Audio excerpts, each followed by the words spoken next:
You already know what would fix your life. You knew before you clicked. It's not information. You've read the articles. It's not motivation. You've watched the speeches. It's that everything you've tried works from the outside in, and you cannot fix from the outside what's broken on the inside.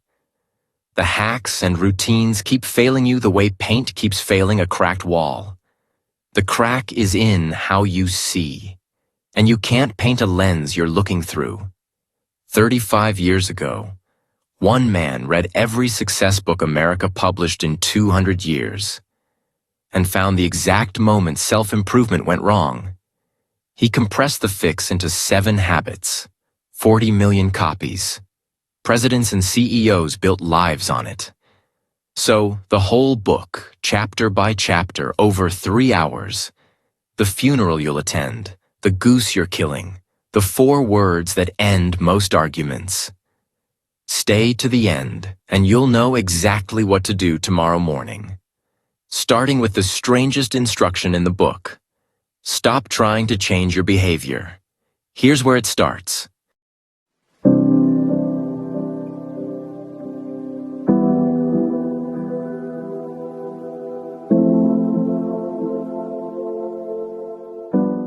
So I remember being about 22, sitting on the floor of my room at 2 in the morning, surrounded by self-help books.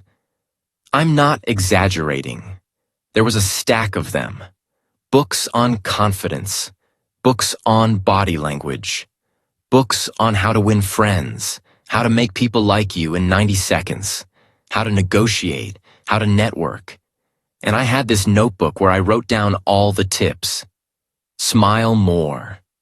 Use people's names, mirror their posture, ask open-ended questions. And here's the embarrassing part. I actually did all of it. I went out into the world, and I smiled, and I used people's names, and I mirrored their posture like some kind of malfunctioning robot. And you know what happened? Nothing. Worse than nothing, actually. People could smell it. There's a certain look someone gives you when they realize your warmth is a technique. When they realize the question you just asked them wasn't curiosity. It was a move.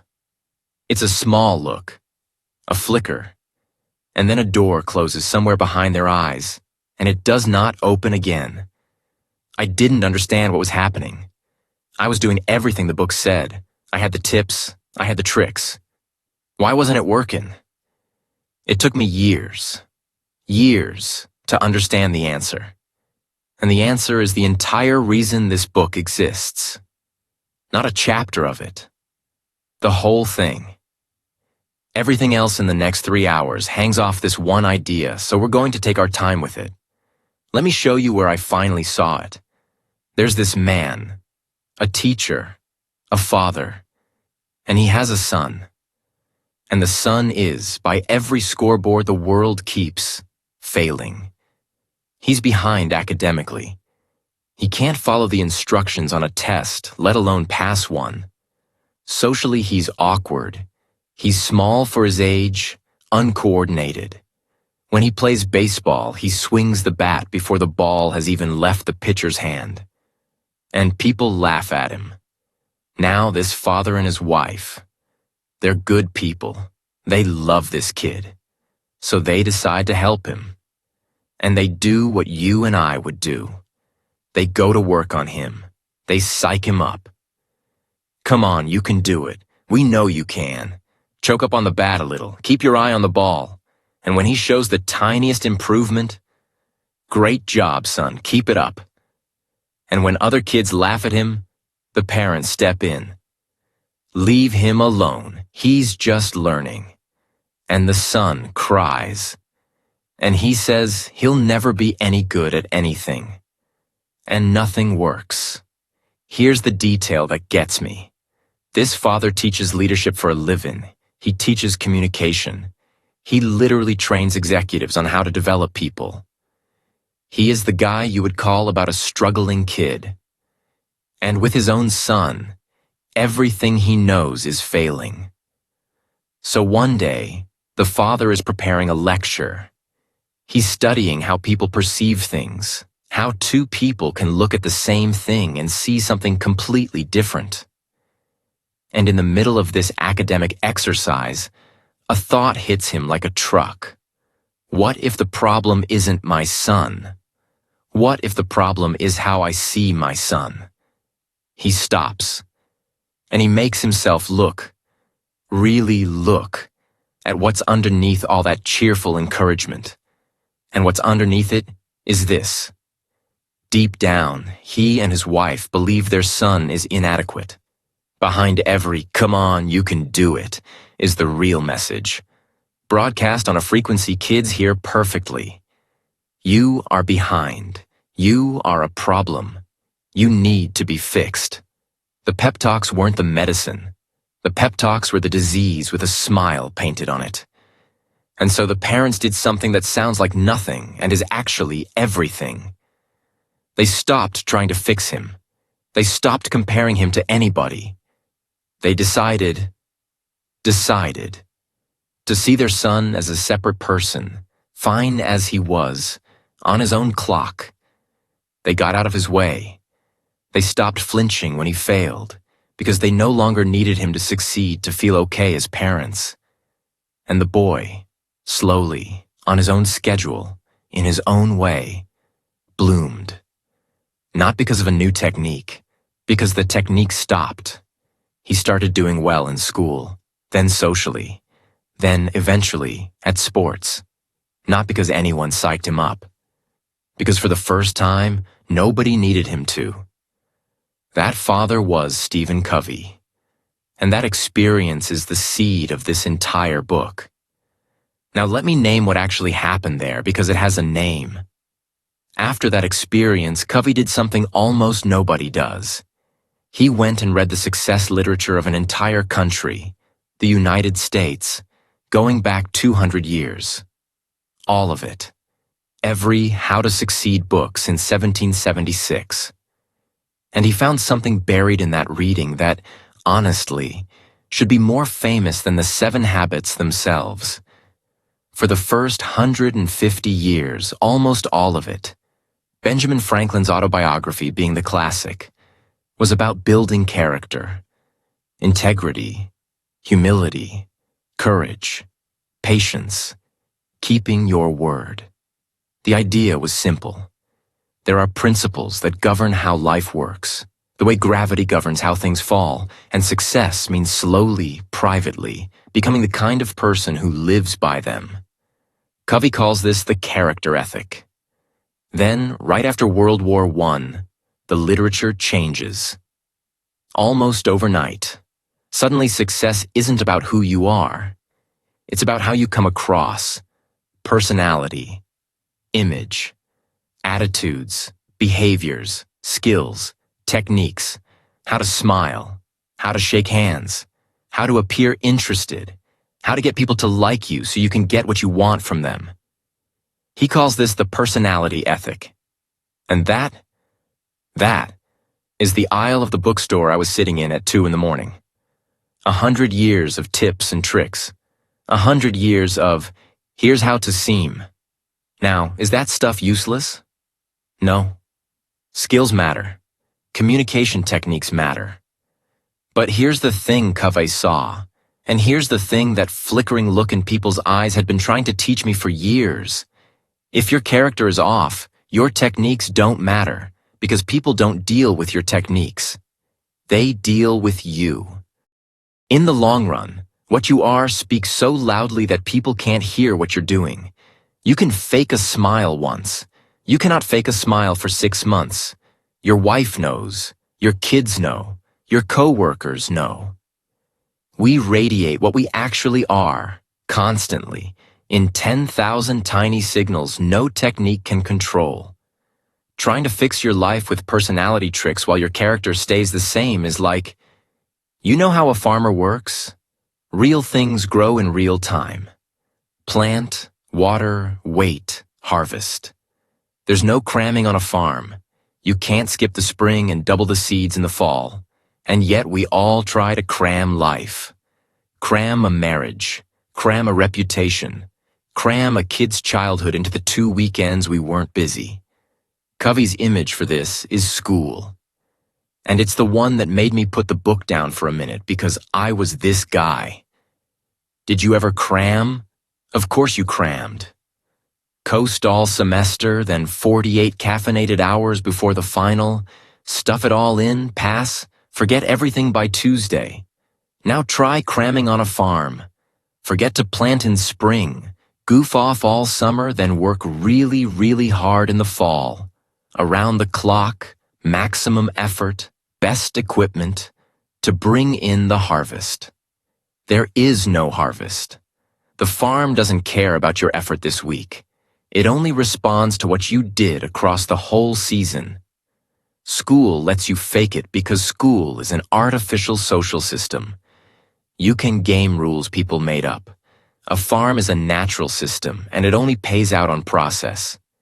And here's the sentence that stung. In the long run, everything that matters is a farm. Your body is a farm. Your marriage is a farm. Your character, your skills, your kids' trust, farms, all of them. We got 12 plus years of training in the cram, in a building specifically designed to reward it, and then we walked out into a world made entirely of farms. How many of us have done exactly this? Downloaded the app, bought the planner, learned the icebreakers, memorized the negotiation lines, and then had the audacity to wonder why our relationships still feel thin? That's the personality ethic. It works on first impressions. It dies everywhere else. Okay, so if character is the root, how do you change that? Because that's a much scarier project than learning icebreakers. Here's the doorway, and it's the strangest, most important idea in this chapter. Covey says, you don't start by changing your behavior. You start by changing the lens you see through. Let it sink in with a scene. This one is famous, and it's famous because it's perfect. Covey is on a subway in New York, Sunday morning. Quiet car. People reading, dozing, peaceful. A man gets on with his kids, sits next to Covey, closes his eyes. And the kids go off like a bomb. Yelling, throwing things, running up and down the car, grabbing people's newspapers. It is total chaos, and the father just sits there, eyes shut, does nothing. Now feel your own reaction, because you've been on that train. Everyone in the car is irritated, and Covey finally turns to the man and says, with what he considers remarkable restraint, "Sir, your children are disturbing a lot of people. Could you control them a little?" And the man lifts his eyes like he's surfacing from somewhere very deep and says softly, "You're right. I guess I should do something. We just came from the hospital. Their mother died about an hour ago. I don't know what to think. I guess they don't know how to handle it either." Now, freeze that moment. What just happened inside you? Because everything changed, right? 1 second ago, you were irritated. Now your heart is breaking for this man. Would you have to try to be patient with him? Would you need a technique for compassion, a tip for kindness? No. It pours out of you by itself. Your behavior transformed instantly, effortlessly, completely. And here's the punchline. The kids didn't change. The noise didn't change. Nothing in the train car changed. The only thing that changed was the story you were seeing through. Covey used to prove this in classrooms with an experiment so simple it's almost rude. There's a famous optical illusion, one drawing that can be seen as a glamorous young woman looking away, or as a sad old woman looking down. Same lines. Both women are in the picture. What he'd do is split the room. One half first gets shown, for just 10 seconds, a version of the sketch drawn to emphasize the young woman. The other half, a version emphasizing the old woman. Then everyone gets the same ambiguous picture. And the room goes to war. Half the class sees a young woman, obviously. Look at her jawline. Are you blind? The other half sees an old woman, obviously. Look at her nose. Intelligent, reasonable, sincere adults, staring at identical lines, seeing different worlds. And each half absolutely certain the facts are on their side, because each half is genuinely reporting what they see. 10 seconds of prior conditioning did that. 10 seconds. Now, you've had a few decades of conditioning. Your family, your hometown, your industry, your feed. Every argument you've ever had, about money, about parenting, about politics, where the other person seemed willfully blind. Some of those, sure, someone was just wrong. But how many were two people yelling about the jawline and the nose? And here's the part of the experiment worth the whole book. When students from opposite halves stopped arguing and started describing, calmly, specifically, look at this line here. That's her necklace. No, look again. That's her mouth. A strange thing would happen. The picture would flip. First for one, then the other. And once you've seen both women, you can never fully unsee either. Hold that. That flip has a name, and the whole second half of this book depends on being able to do it on purpose. That lens, the map in your head that you mistake for the territory, Covey calls a paradigm, and the moment it shifts, he calls a paradigm shift. And the reason this matters so much is that we spend our whole lives trying to change our attitudes and behaviors, pruning the leaves, when the paradigm is the root. If you see your son as a problem, no encouragement technique will hide it. If you see your coworker as an obstacle, no active listening trick will warm it. As long as the map is wrong, working harder just gets you lost faster. The way we see the problem, that is the problem. One more idea, and this chapter's foundation is poured. And Covey smuggles it in through a children's story, which I love, because it means the deepest principle of effectiveness in this entire book was fully understood by Aesop about 2,500 years ago. A farmer finds that his goose has laid a golden egg. He thinks it's a trick, but it's real gold. Next day, another egg. And the next day, another. One a day. He becomes rich, and then he becomes impatient. One egg a day is too slow. So one morning he takes a knife, kills the goose to get all the eggs at once, opens it up, and there's nothing inside. And now the eggs are gone too. You just laughed at that farmer. Now watch yourself do the same thing this week. Every result you want in life, money, grades, love, output, is a golden egg. And every golden egg comes from a goose. The asset that produces it. Your health is a goose. Your marriage is a goose. Your team at work is a goose. Your own mind is a goose. And effectiveness, the actual subject of this book, is not getting golden eggs. It's the balance between the eggs and the goose. Production and production capability. P and PC. The person who works 90-hour weeks for 3 years to maximize output and then detonates their health? Killed the goose. The couple that minds the marriage for what each can get out of it. Validation, convenience, status. While nobody tends the relationship itself? 2 farmers, 1 goose, both holding knives. The manager who runs a machine around the clock with no maintenance to make this quarter's numbers look heroic, and hands his successor a wrecked machine and a promoted smile? That's not success.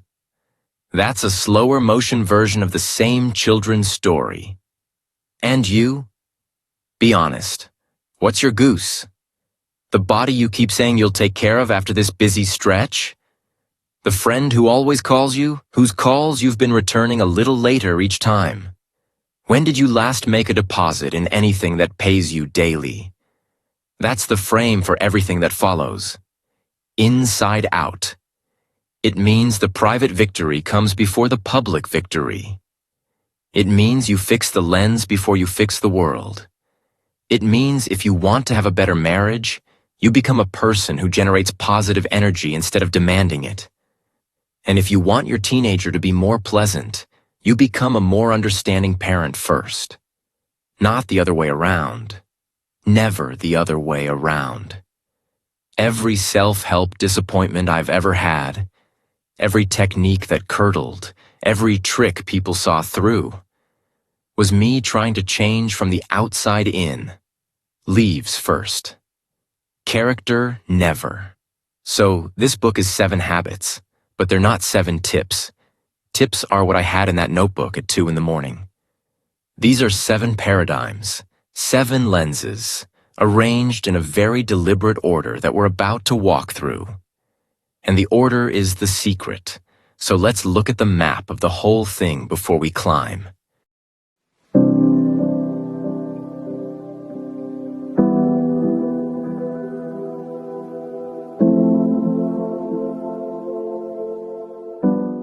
Now imagine you're trying to change one small thing about yourself, something tiny. Say you want to stop checking your phone first thing in the morning. Day 1, you're a monk. Phone stays face down. You feel superior to everyone you've ever met. Day 4, you're checking it before your eyes are fully open, and you have a story about why today was an exception. I've done this loop so many times I could teach it. And for years I drew the obvious conclusion. I'm just undisciplined. But that's not actually what's breaking. Watch the mechanics. Covey says a habit, a real one, the kind that holds, needs 3 things at once. It's an overlap. Knowledge, what to do and why. Skill, how to do it. And desire, actually wanting it. Not wanting to want it. Wanting it.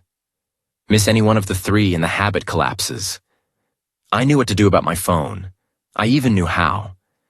What I never rebuilt was the want. Some part of me still believed that little slab of dopamine was serving me. Knowledge, skill, no desire. Collapse. Other people have the opposite hole. You genuinely want a great marriage. Desire, check. But you listen to your spouse the way you'd skim an email. No skill. Collapse. Some people have skill and desire and have never once asked what actually matters. No knowledge. Collapse. So when we walk through these 7 habits, understand what a habit means here. Not a hack, not a routine you bolt on. Each one is a knot of all 3. A way of seeing, a way of doing, and a reason to care. Tied tight enough that it becomes part of your character. Which is why this takes longer than a listicle, and why it actually holds when a listicle doesn't. Now the 7. Here's the map, and here's the thing almost everyone misses about the map. The habits are not a menu. You don't get to skip to your favorite. They're a sequence. And the sequence follows the same path your entire life has followed since the day you were born. Think about it. You started life completely dependent. Someone else fed you, carried you, cleaned you. You, the meaning of the word you, was really, you take care of me. Then you grew. You learned to walk, then to earn, then to decide. You became independent. I can take care of myself. And our whole culture treats that as the summit. The self-made man, the independent woman, needs nobody. Roll credits. But it's not the summit, it's base camp. Because look at everything in your life that actually matters, and tell me which part of it you do alone. Your family, your work, your friendships. Everything valuable you will ever build gets built with other people. And there's a word for what a group of capable, independent people can become together. Interdependence. Not the neediness of, I can't function without you. The chosen combination of, I'm whole on my own, and together we can make something neither of us could alone. Here's the trap, though, and this is the sentence to hold on to. You cannot be successfully interdependent until you are truly independent first. Dependent people can't do teamwork. They do hostage situations. Two half people don't make a whole relationship. They make a tug of war where each one needs the other to behave so they can feel okay. You've seen that couple. You may have been half of that couple. I have. So the book climbs in that order. Habits 1, 2, and 3 are the private victory. The work nobody sees. They take you from dependence to independence. Be proactive. Begin with the end in mind. Put first things first. Master yourself before you ask for an audience. Habits 4, 5, and 6 are the public victory. Win-win. Seek first to understand. Synergize. They take you from independence to interdependence. And they only work if the private victory came first, because, remember the last chapter, people deal with what you are, not what you perform. You can't technique your way into trust. And habit 7, sharpen the saw, wraps around all the others. It's the goose habit, the regular renewal of the machine that does all the rest. Private victory before public victory, inside out. Every get-ahead scheme that ever felt hollow to you was someone attempting habits 4 through 6 while skipping 1 through 3, trying to win with people before they'd won with themselves. That's all charm is, by the way. Public victory with no private victory behind it. And you can always, always tell. And before we climb, one detour that sounds like a business story and is actually about your marriage. Because the goose from chapter 1, production versus production capability, runs through organizations too, and watching it there makes it easier to spot in your own kitchen. There was a restaurant that sold a legendary clam chowder, packed every lunch hour, lines out the door.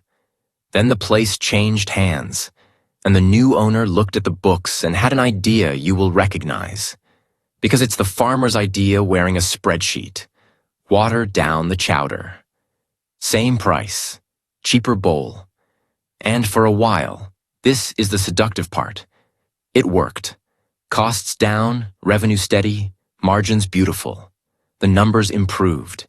Every golden egg metric said genius. The only thing declining was invisible. The trust of every customer who noticed, one lunch at a time. And then the line got shorter. And then there was no line. The asset that produced the profit, the reputation, the goose, had been quietly liquidated and booked as earnings. The new owner didn't inherit a restaurant and run it badly. He inherited a goose and served it. Now, you've worked for that owner, the company that runs its best people at Redline and calls the burnout rate performance culture. The manager who minds every relationship for this quarter. But here's why I'm telling you this in the overview. You are that owner somewhere. Everyone is. The place where your numbers look fine and your goose is thinning. Maybe it's your body. Productivity great, sleep liquidated. Maybe it's your oldest friendship still technically standing, running on deposits made in 2015. The chowder principle. You can always juice today's numbers by eating tomorrow's capacity, and the scoreboard will applaud you the entire way down. That's why effectiveness in this book never means output. It means output that doesn't eat the machine. Keep that definition. Every habit from here assumes it. One more thing before we climb, because I want to be straight with you about the price. This is not a quick fix, and it will occasionally be insulting. Not because Covey insults you, because the material does what a mirror does. There were moments reading this book where I put it down because I just found myself in a paragraph, described precisely, and I didn't like it. That's the deal. The personality ethic flatters you and changes nothing. This flatters nothing.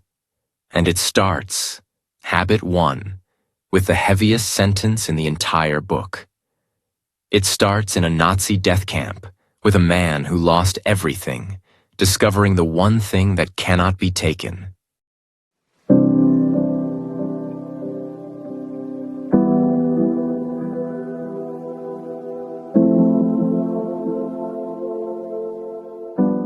Now imagine you're a psychiatrist in Vienna. It's the 1940s. You have a career, a wife, parents, a manuscript, your life's work.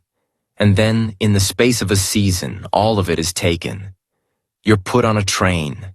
You end up in a place designed to erase you. Auschwitz. Your father dies. Your mother is killed. Your brother. Your wife. Everything that could be taken from a human being is taken from you. Your name becomes a number, your clothes, your hair, your work, your family, your future. And the men holding the guns control everything now, when you sleep, whether you eat, whether you live through the afternoon. This is Viktor Frankl. And somewhere inside that place, starving, freezing, surrounded by death, Frankl becomes aware of something the guards cannot reach. They can control every single thing that happens to him. But in the space between what happens to him and what he does about it, there's a gap. Small, invisible, unclosable from the outside. In that gap, he still chooses what this suffering will mean, who he will be inside it. He imagines himself in a warm lecture hall after the war, teaching students about the psychology of the camps, turning the worst thing that ever happened to him into study material, in his head, while it's still happening. The guards have every freedom he doesn't. He starts to have more of the only freedom that generates the rest. Some days he has more freedom inside the wire than the men holding the guns have outside it. They could do anything to him. They could not make him into someone. That he had to do himself. That everyone has to do themselves. Between stimulus and response, there is a space. In that space is your power to choose your response. In your response lies your growth and your freedom. Now, if a man can find that gap in a death camp, where's my gap when someone cuts me off in traffic? Because I'll tell you honestly where mine's been most of my life. Nowhere. Stimulus, response. Cut off, rage, criticized, defensive, rainy, gloomy. Somebody's rude to me at 10 in the morning and they've decided my mood until 2. I used to think that was just being human. It's not. It's being an animal. An animal is its conditioning. Poke it, it reacts every time on schedule. The whole claim of Habit 1 is that you are not that. You have self-awareness. You can watch your own thoughts. You have imagination. You can picture a response you've never given. You have conscience. You can feel which response is right. You have independent will. You can act against your own programming. 4 powers no animal has, and most of us use none of them between 9 and 5. And that's the word Covey chooses. Proactive. It's been flattened into corporate speak now. Be proactive on the motivational poster, meaning roughly, send emails before being asked. That's not what it means. It means you are responsible, able to choose your response. Your life is a product of your decisions, not your conditions. But hold on, because your brain is already objecting, and the objection deserves respect. You don't know my situation. You don't know my parents, my childhood, my brain chemistry, my boss, my economy. Covey says there are 3 maps everyone hands you to explain yourself with. Genetic determinism. It's your grandparents, tempers in your DNA. Psychic determinism. It's your parents. Your upbringing wired you this way. Environmental determinism. It's out there. The boss, the spouse, the market, the government. Notice what all 3 maps have in common. In every one of them, you are an effect. A billiard ball, something that gets moved. And here's what I want to say carefully.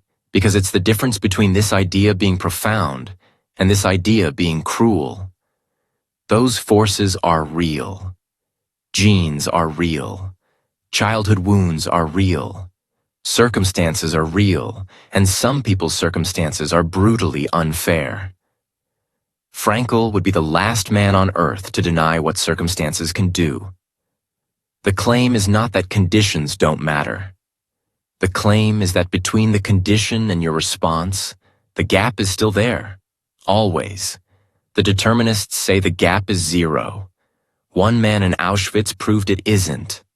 And if it isn't zero there, it isn't zero in your office. It's like your genetics, your upbringing, your circumstances, they deal your cards. Nobody chooses their cards, and some hands are genuinely terrible. But there's a space between the cards and how they get played, and everything human lives in that space. You know how you can hear whether someone has found that space? Their language. Just listen. Listen to yourself for one day. He makes me so mad. Really? He's operating your emotions remotely? I have to go to this meeting. I can't. That's just how I am. There's nothing I can do. Every one of those sentences has the same grammar. I am an object. Things are done to me. And here's the spooky part. That language isn't just describing helplessness. It's rehearsing it. Say, that's just how I am enough times and you will make yourself right. It becomes a self-fulfilling prophecy.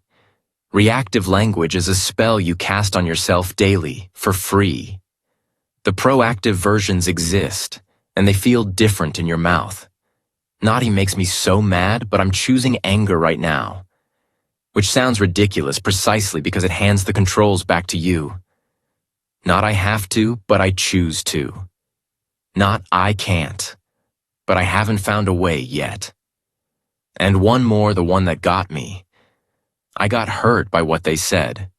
Covey's version of that is brutal. Nobody can hurt you without your consent. What happens to us can wound us once. But the resentment we water daily, the grudge we visit like a shrine, that's not the event hurting us anymore. That's us volunteering. It is not what happens to us that damages us most.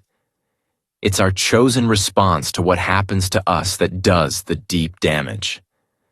How much of your inner life, honestly, is just weather? You're pleasant when people are pleasant to you, warm when it's sunny, cold when it's not. That's not a personality, that's a thermometer. Proactive people carry their own weather.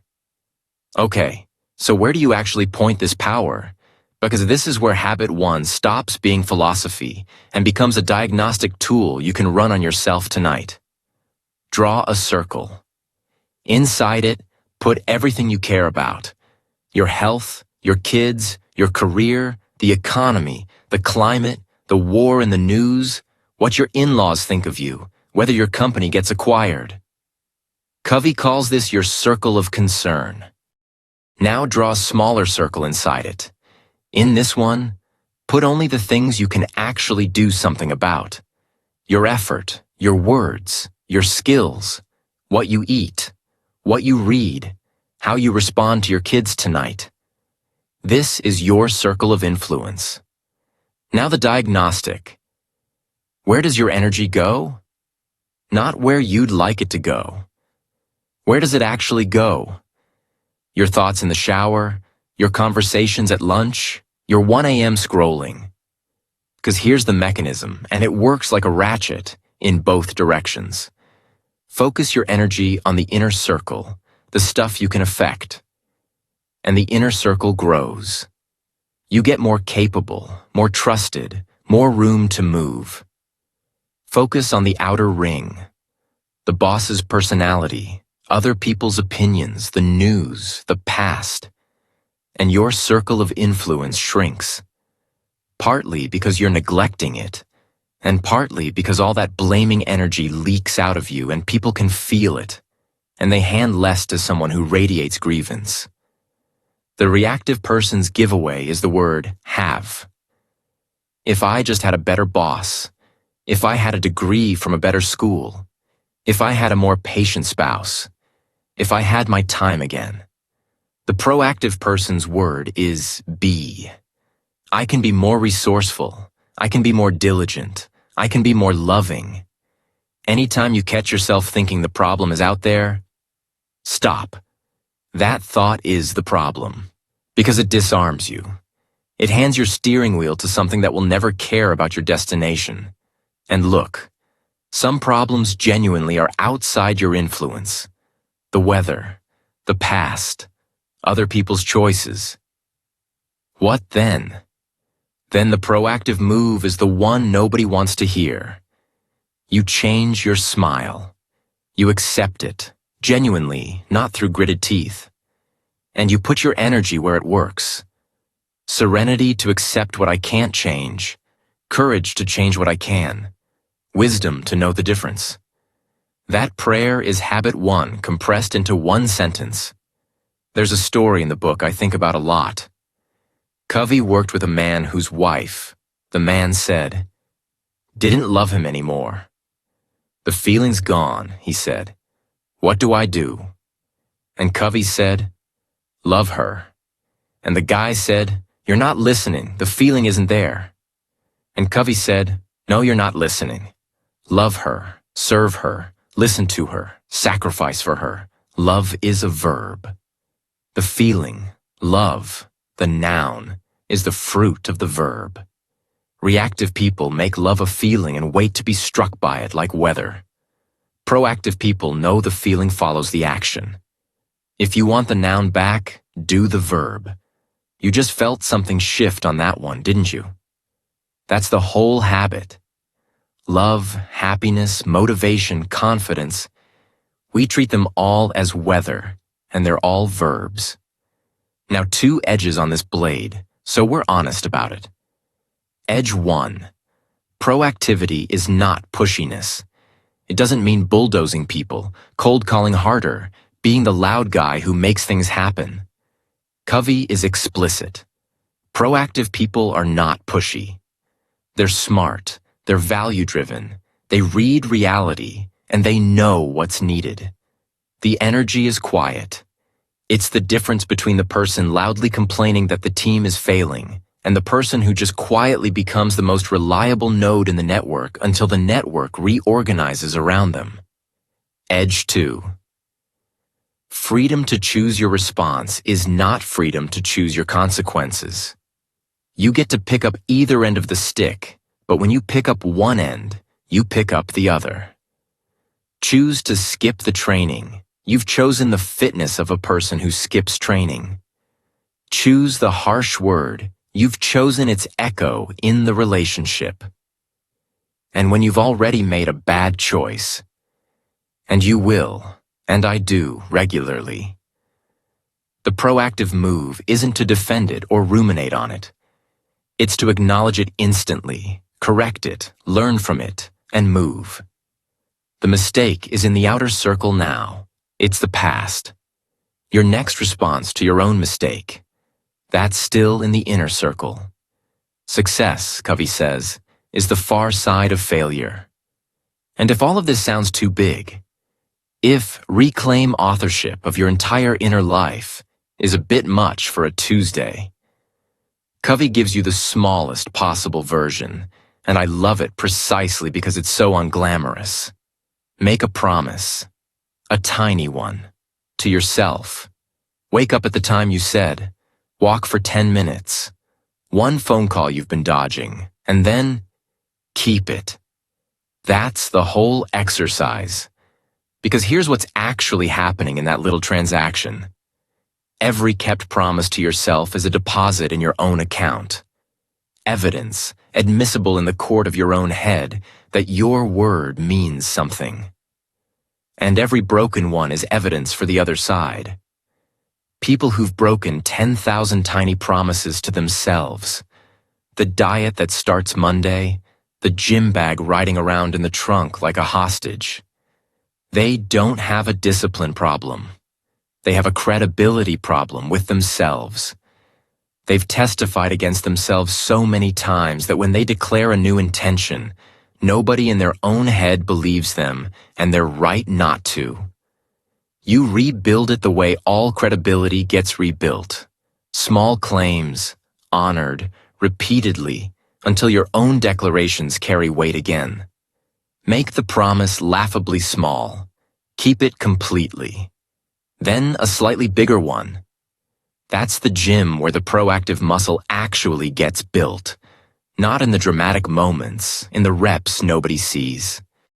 There's a scene in the book I have to give you before we leave this habit, because it's the single most extreme demonstration of it Covey ever saw in person. He was speaking in Sacramento, and a woman, a nurse, stood up in the middle of his talk, couldn't contain herself. She'd been full-time nurse to one of the most miserable, demanding men imaginable. Nothing she did was good enough.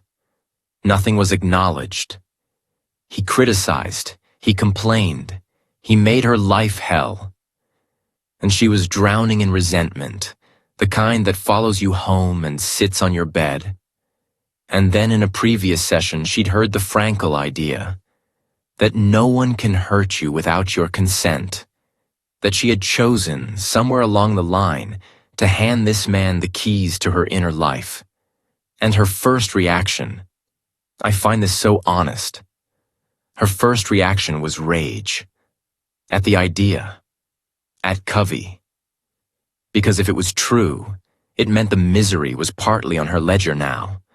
And the victim story, which was at least warm, would have to go. She fought the idea all night. And then somewhere in that night, she said, it flipped. She saw that it was true, and that it meant she could be free. And she stood there in front of hundreds of strangers saying, nobody's happiness lives outside them. I found out I can choose. The patient, presumably, was exactly as unbearable the next morning. And nothing about her situation was the same, because she was no longer in it as a hostage. Between her and the man in the camp, the claim scales all the way up and all the way down. The question is only whether you'll apply it at your altitude, the traffic, the in-laws, the comment section.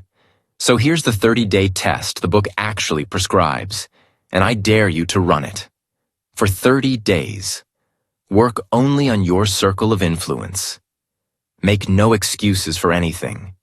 None out loud, none in your head, which is harder. Blame no one.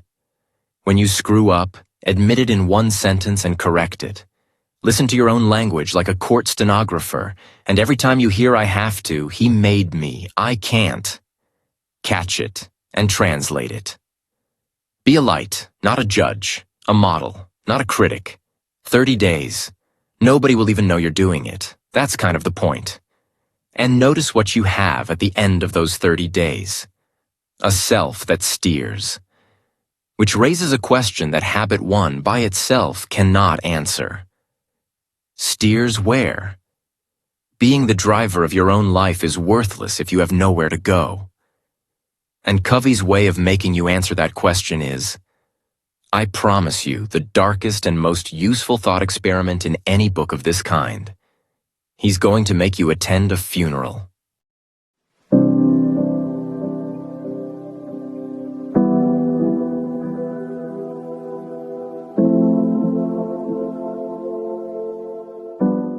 Now imagine you're driving to a funeral. It's raining a little. You park, you go in, there's organ music, flowers, that hush that funerals have. You see faces you know, family, old friends, people from work. You feel the grief in the room, and underneath it, that strange warmth of everyone who ever loved one person standing in the same place. You walk down the aisle to pay your respects. You look into the casket. It's you. This is your funeral 3 years from now. All these people came for you. And there's a program in your hand. 4 speakers. Someone from your family. One of your closest friends. Someone you worked with. And someone from your community. Your church, your neighborhood, wherever you showed up in the world.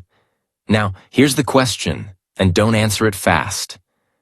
What do you want each of them to say, really? What do you want your brother to stand up and say about who you were? Not your resume, who you were in the kitchen at 11 p.m. when things were bad. What do you want that friend to say about what kind of friend you were? What do you want the person from work to remember? That you answered emails quickly? What character do you want them to have seen? What contributions? Whose lives do you want to have mattered to, and how? Sit in that room for a minute. I'll wait. Because here's what that exercise did to me the first time I actually did it. Not Reddit did it. I realized the speeches I wanted and the life I was living were about two different people. The eulogy I wanted was about presence, generosity, courage. The week I had actually just lived was about inbox zero and being slightly ahead of some invisible competition I never chose to enter. If they'd buried me that Friday, the honest speeches would have been, "He was very busy. He seemed stressed. We assumed he loved us. He was planning to demonstrate it later." That's habit 2. Begin with the end in mind. And what it means is bigger than goal setting. It means define what you're actually trying to have happen at the final scoreboard, not this quarter's, and then measure every single day against that. Because if you don't, something genuinely horrifying becomes possible, and it's the thing this habit exists to prevent. You can win the wrong game. You can be a spectacular success at something that was never, ever the thing you wanted. Covey's image is a ladder. You can climb the ladder of success rung by rung, decade by decade, sacrifice by sacrifice, and discover at the top that it's leaning against the wrong wall. More money, more recognition, more altitude. Arriving faster at a place you never wanted to be. How busy you are says nothing about which wall. Efficiency says nothing about which wall. You know people like this. Brilliant, driven, decorated, and hollow, because somewhere around 30 they outsourced the question, "What is all this for?" And nobody ever gave it back. So how do you make sure the ladder's on the right wall? Here's the principle underneath the habit, and once you see it, you'll see it everywhere. Think about the building you're sitting in right now. Before it was a building, it was drawings. Every wall, every outlet, every pipe existed on paper, twice checked, argued over, revised, before a single shovel touched dirt. Why? Because on paper, moving a wall costs an eraser. In concrete, it costs a fortune. So the builder's rule is measure twice, cut once. Create it completely in the mind first, then create it in the world. All things are created twice. First a mental creation, then a physical one. A business. Someone designs the product, the market, the money, on paper before signing a lease. The ones who skip the first creation and figure it out as they go mostly become the failure statistics. A garden, a trip, a speech, everything, twice. Now here's the twist that makes this a habit and not a construction tip.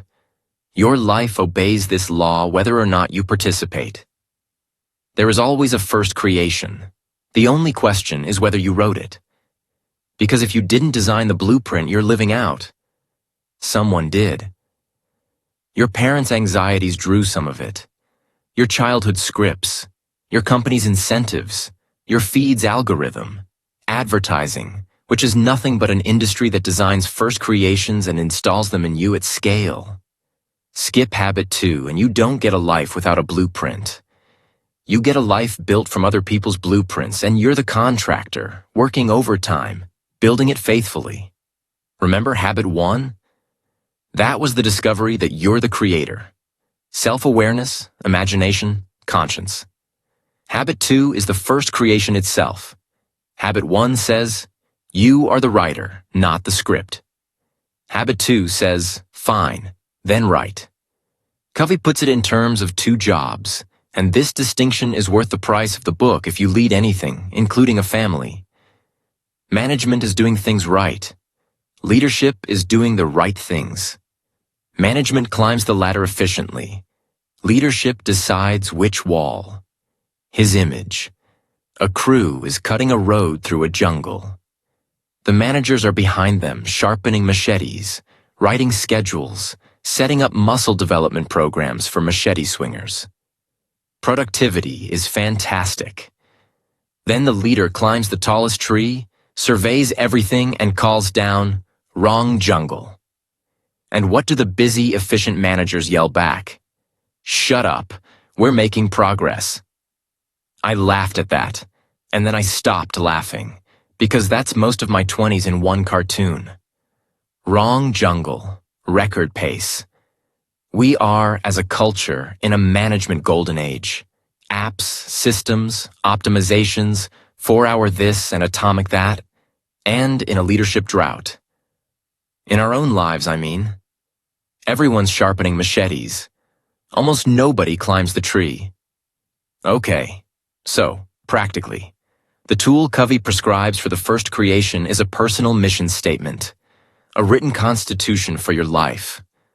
What you want to be, character, what you want to do, contributions, and the principles both stand on. I know how that sounds. Corporate wall art. Empowering synergistic excellence. Stay with me because the personal version is a different animal, and the way he gets you there is the interesting part. A constitution's power is that it doesn't change when the weather does. The country has moods, crises, elections. The Constitution holds, and everything gets measured against it. Without a written one, you govern yourself by opinion poll. Whoever shouted at you most recently is your government. With one, when the seductive job offer comes, when the crisis hits, when someone offends you, you don't have to redecide who you are from scratch, in your worst moment, under adrenaline. You decided in advance. Covey says you can literally decide today how you'll respond to your business failing and be done deciding. That sounds insane until you realize surgeons and pilots do exactly this. Nobody designs the emergency response during the emergency. But before you can write yours, you have to find out something uncomfortable. You already have a center. Something already sits at the middle of your life. And everything else. Your security, your guidance, your wisdom, your power, orbits it. And most of us never chose ours. Let me run the possibilities past you like a lineup, and you tell me, honestly, which one's yours. Spouse-centered? Sounds romantic. Now watch it. Your emotional weather depends entirely on how they treat you today. They're moody. You're destroyed. They criticize. Your foundation shakes. Two people doing this simultaneously is two drowning swimmers clutching each other. The most dependent thing you can do with a marriage, it turns out, is put it at the center. Family-centered. Your security comes from the family reputation, the tradition, being a good parent. And now watch what happens when your kid embarrasses you in public. If your standing as a parent is your center, your child's behavior is a threat to you, and you'll react out of that threat. With anger sized for the threat to your identity, not for the actual teachable moment in front of you. Money-centered. The classic. And the tell is what happens when family needs collide with quarterly needs. The man who skips his son's birthday for the meeting and expects applause for providing. Money is a wall ladder's love. Work-centered. You are the job. I'm a doctor. I'm a founder. And health, relationships, everything gets fed to it. The test comes at retirement or layoff, when the center is deleted overnight and there's no one left standing there. Possession-centered. And that includes possessions you can't touch, like status and reputation. Fame is a possession. Followers are a possession.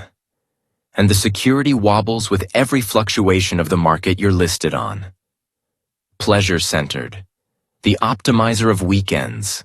a life of increasingly expensive fun requiring increasingly high doses for the same effect. Friend-centered. The social mirror runs your life.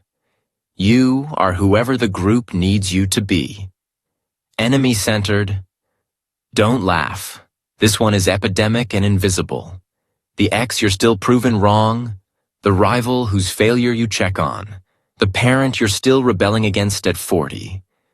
Being against something is a center too, and it means your enemy writes your schedule. Church-centered, where the appearance of devoutness becomes the thing itself, Sunday's image detached from Monday's behavior.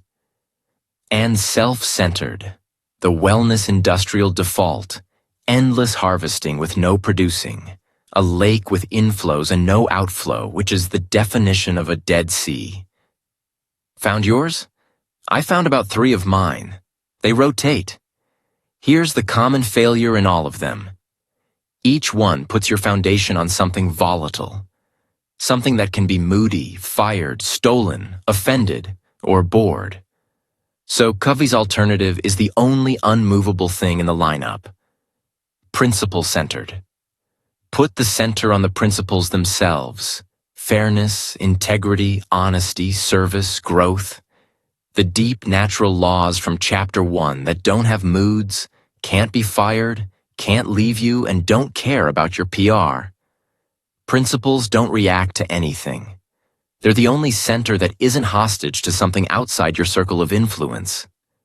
And watch the practical difference, because this isn't abstract. Say you've promised your wife tickets to a concert tonight, and at 4 o'clock your boss says, "I need you here tonight. Big meeting tomorrow." If you're work-centered, you stay, automatically. No real decision happens at all, and the apology to your wife writes itself on the drive home. If you're spouse-centered, you go, automatically, and resent your boss, and maybe fear for your job all evening. Either way, notice, something else decided. The principle-centered person is the only one in the story who actually gets to think. Standing apart from the emotion of the moment, weighing the whole picture. The wife, the work, the promise, the long term. And choosing knowingly, able to live with either answer. And here's the kicker. Whichever they choose, it works out better, because a chosen sacrifice made from a clean conscience carries no resentment, and both the boss and the wife can feel the difference between "I chose this" and "I had no choice." That's what the mission statement is for, not wall art. It's the document that makes you the person in that story who gets to think. So how do you write one? Slowly is the honest answer. Weeks, not an afternoon. It has to come out of your own funeral exercise, your own centers, your own conscience. Deep introspection, drafts, rewrites. It'll feel awkward and derivative at first, like all first drafts. Fine. Covey's own took him ages, and he kept revising it for years. 2 accelerants he offers. First, write it by roles. Not one grand paragraph, but you as spouse, as parent, as son or daughter, as professional, as friend, as neighbor, and what the end in mind looks like in each. This one move stops the classic catastrophe, which is winning one role and losing the rest. The executive eulogized by his company and unrecognized by his kids. Balance isn't a schedule problem first. It's a blueprint problem.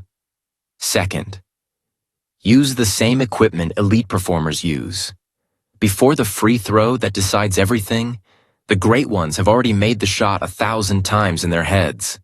Every sound, every bounce, the net. Visualization isn't mysticism. It's the first creation, rehearsed until the second creation has a groove to fall into. So take the character you wrote in your mission statement and pre-live it. See yourself in vivid detail, responding to your kid's provocation with patience.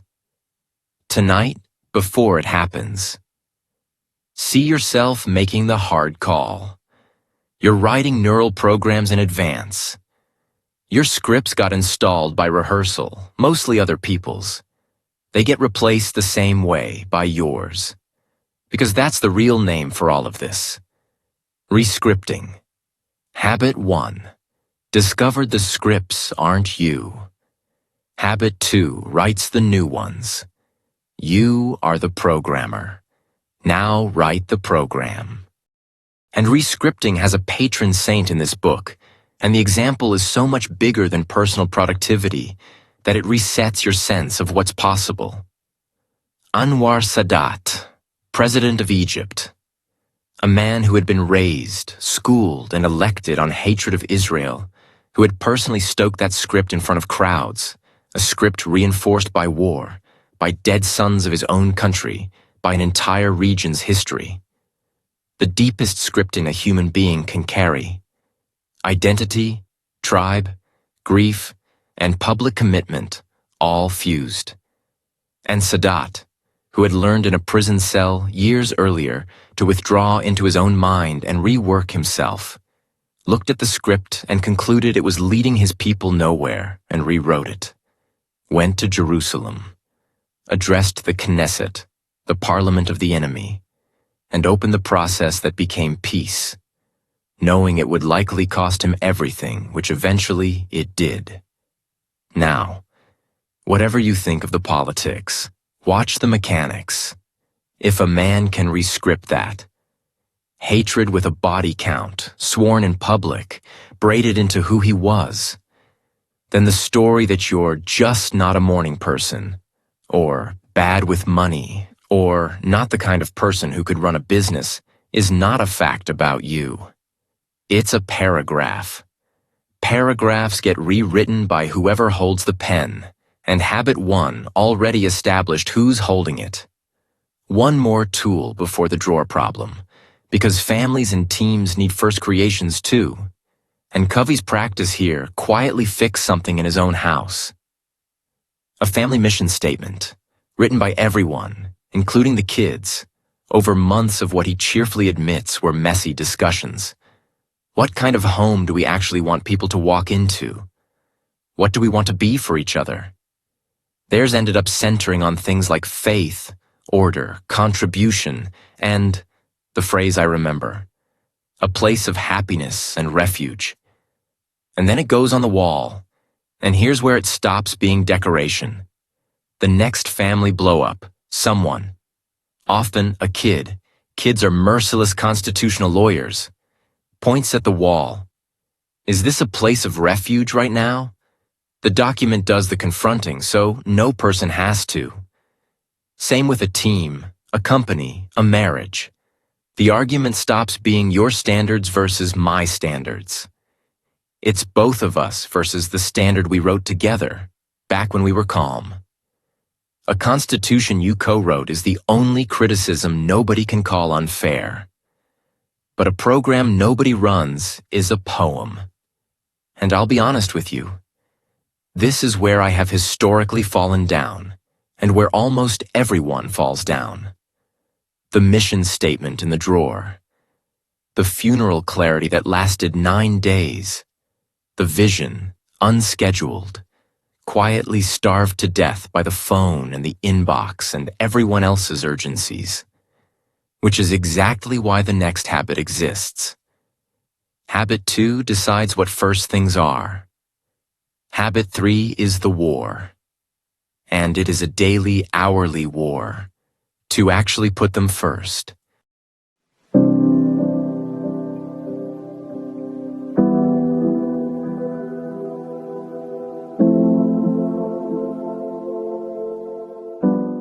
Let me ask you the 2 questions Covey opens this habit with, and I want you to actually answer them, because your answers are about to expose you. They exposed me. Question 1.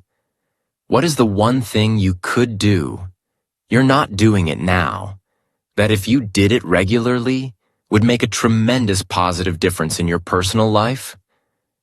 You already have an answer. It surfaced before I finished the sentence. Exercise, probably. Or actually being present with your kids in the evening instead of half there. Or reading. or repairing that one relationship. Question 2. Same thing, but for your work life. One thing that, done consistently, would transform your results. You have that one too. Learning the skill everyone in your field says is the future. Building the relationships instead of just answering the tickets. The project you keep saying when things calm down about. Okay. Now the indictment, and it's not mine. It's yours, because you just wrote it. You already know. Both answers instantly. No research needed, no course, no coach. You know exactly what would transform your life. And you are not doing it. And neither was I, for years. So the problem was never information. What is it? Hold that question. Here's the machinery underneath it. Now imagine your phone rings. Doesn't matter what you're doing. Dinner, deep work, your kid mid-sentence telling you about her day. It rings. Feel the pull, the itch in your hand. Something in you must answer it, must at least look. And here's the absurd part. You have no idea if it matters. Statistically, it doesn't. It's a robocall, a newsletter, a group chat going off about nothing. But it's ringing now, and now wins. That pull has a name. Urgency. And the thing your kid was mid-sentence about. That has a name too. Importance. And they are not the same thing. They're not even related. That's the entire habit, right there, and almost nobody lives like it's true. Covey draws it as a square cut into 4 boxes, and this little drawing might be the most famous thing in the book. Everything you could do with an hour goes in one of 4 places. Box 1. Urgent and important. The fire. The genuine crisis. The real deadline. The child with the broken arm. You don't need advice about this box. It grabs you by the collar. Everyone works this box. Box 3. I'm skipping 2 on purpose. Wait for it. Urgent but not important. The ringing phone, most meetings, most emails, other people's small emergencies arriving with sirens on. This box is a con artist. It feels exactly like box 1. The pressure, the now. But the importance belongs to someone else. You're being productive on somebody else's blueprint. Box 4. Not urgent, not important. The scroll. The 4th hour of shows you're not even enjoying. Not rest. Real rest is important. That's elsewhere. This is the numb stuff. Escape. You know the difference in your body. Rest leaves you restored. Box 4 leaves you sticky. And box 2. Not urgent, but important. Now look at what lives here. Exercise. It's never urgent. There's never a day when your body sends a deadline. Building the relationship. Never urgent. Your wife won't schedule a crisis for Thursday. Prevention. Planning. Learning. Writing the mission statement from the last chapter. Maintenance. Of machines. Of health. Of people. Both of your answers from 60 seconds ago live in this box. Everything that would transform your life is quadrant 2, and quadrant 2 has one fatal property. It never rings. It never pounds the door. It sits there, silently compounding, or silently decaying, while the urgent stuff eats your calendar. Skip the gym today. Consequence, 0. Skip it for a decade. The consequence arrives all at once, in a hospital, where it is now urgent and important, and largely too late. Quadrant 2. Neglected doesn't disappear. It transfers, with interest, into quadrant 1. That's the answer to, why aren't you doing the thing you know would change your life? Because you, me, all of us, we don't run our days by importance. We run them by urgency. We're urgency addicts, literally. The buzz of firefighting, the little dopamine of the cleared inbox, the heroic exhaustion of a day spent responding. Busyness is a drug with fantastic PR. Some people's whole identity is slammed. Ask them to sit quietly for 30 minutes on something merely life-changing, and they twitch. And once you see the 4 boxes, you can diagnose whole lives with them. Live in box 1 too long and you get burnout.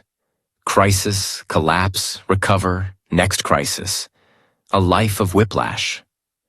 Live in 3 and you get the tragedy nobody talks about. A person who is busy every single day for 30 years and can't point at what any of it built. A life spent efficiently executing other people's priorities. 3 and 4 together make the reactive person's full schedule. And box 2. Box 2 is where effectiveness lives. It's the goose box. Every hour there shrinks box 1 next month. The planning that prevents the crisis, the maintenance that prevents the breakdown, the conversation that prevents the divorce. Effective people aren't the ones who manage crises brilliantly. They're the ones mysteriously having fewer crises. It's not mysterious. So the strategy is embarrassingly clear. Get more hours into quadrant 2. And immediately, the obvious problem. Those hours have to come from somewhere. Not from box 1. Fires must be fought. So they come out of 3 and 4. And box 4 is easy to raid, but box 3 is hard for a reason that has nothing to do with time management. Because quadrant 3 is where other people's requests live, and raiding it means one word. No. Covey tells a story I love. His wife gets asked to chair a community committee. Worthy cause, nice people. And she, deep in other genuine priorities, says no.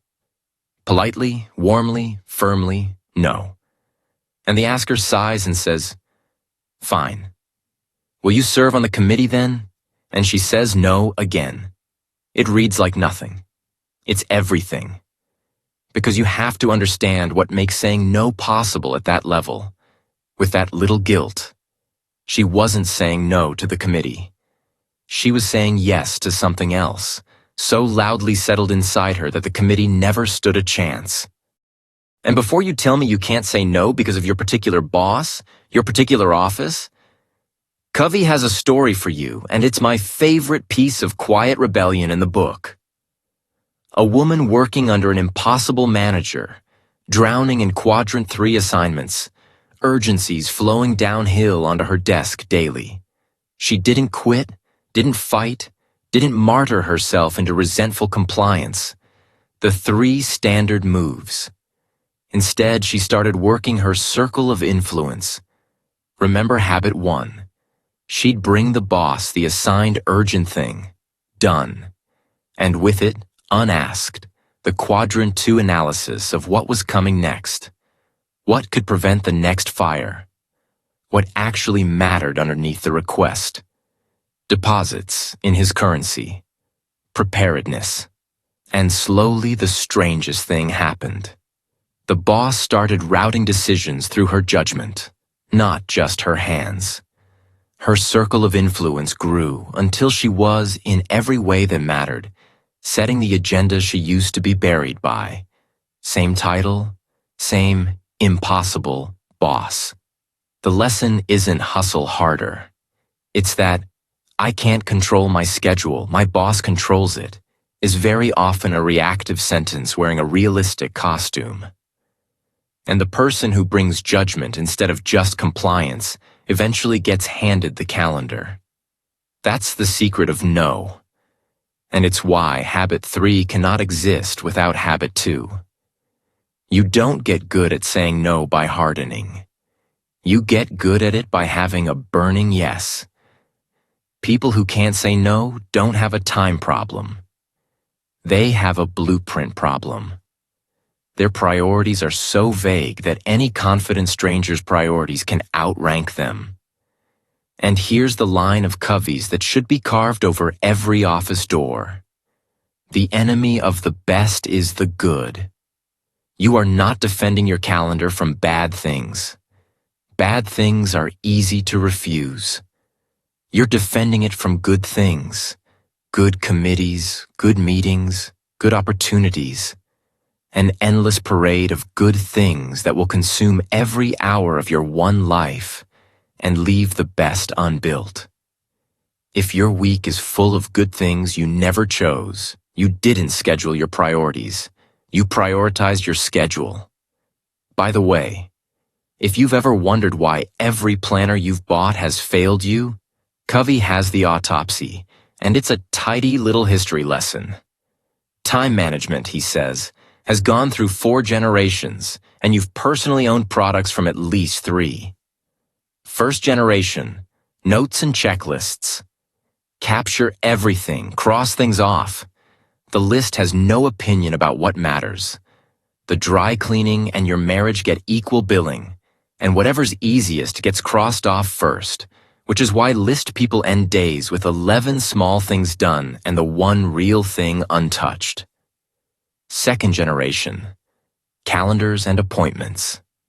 Now you're scheduling ahead, but the calendar fills on a first-come, first-served basis, which means it fills with other people's requests because other people ask and quadrant 2 doesn't.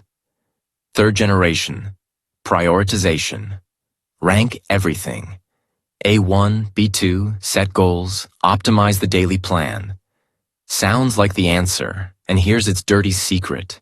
It makes you maximally efficient at whatever is already on the list. It never once asks whether the list is your life.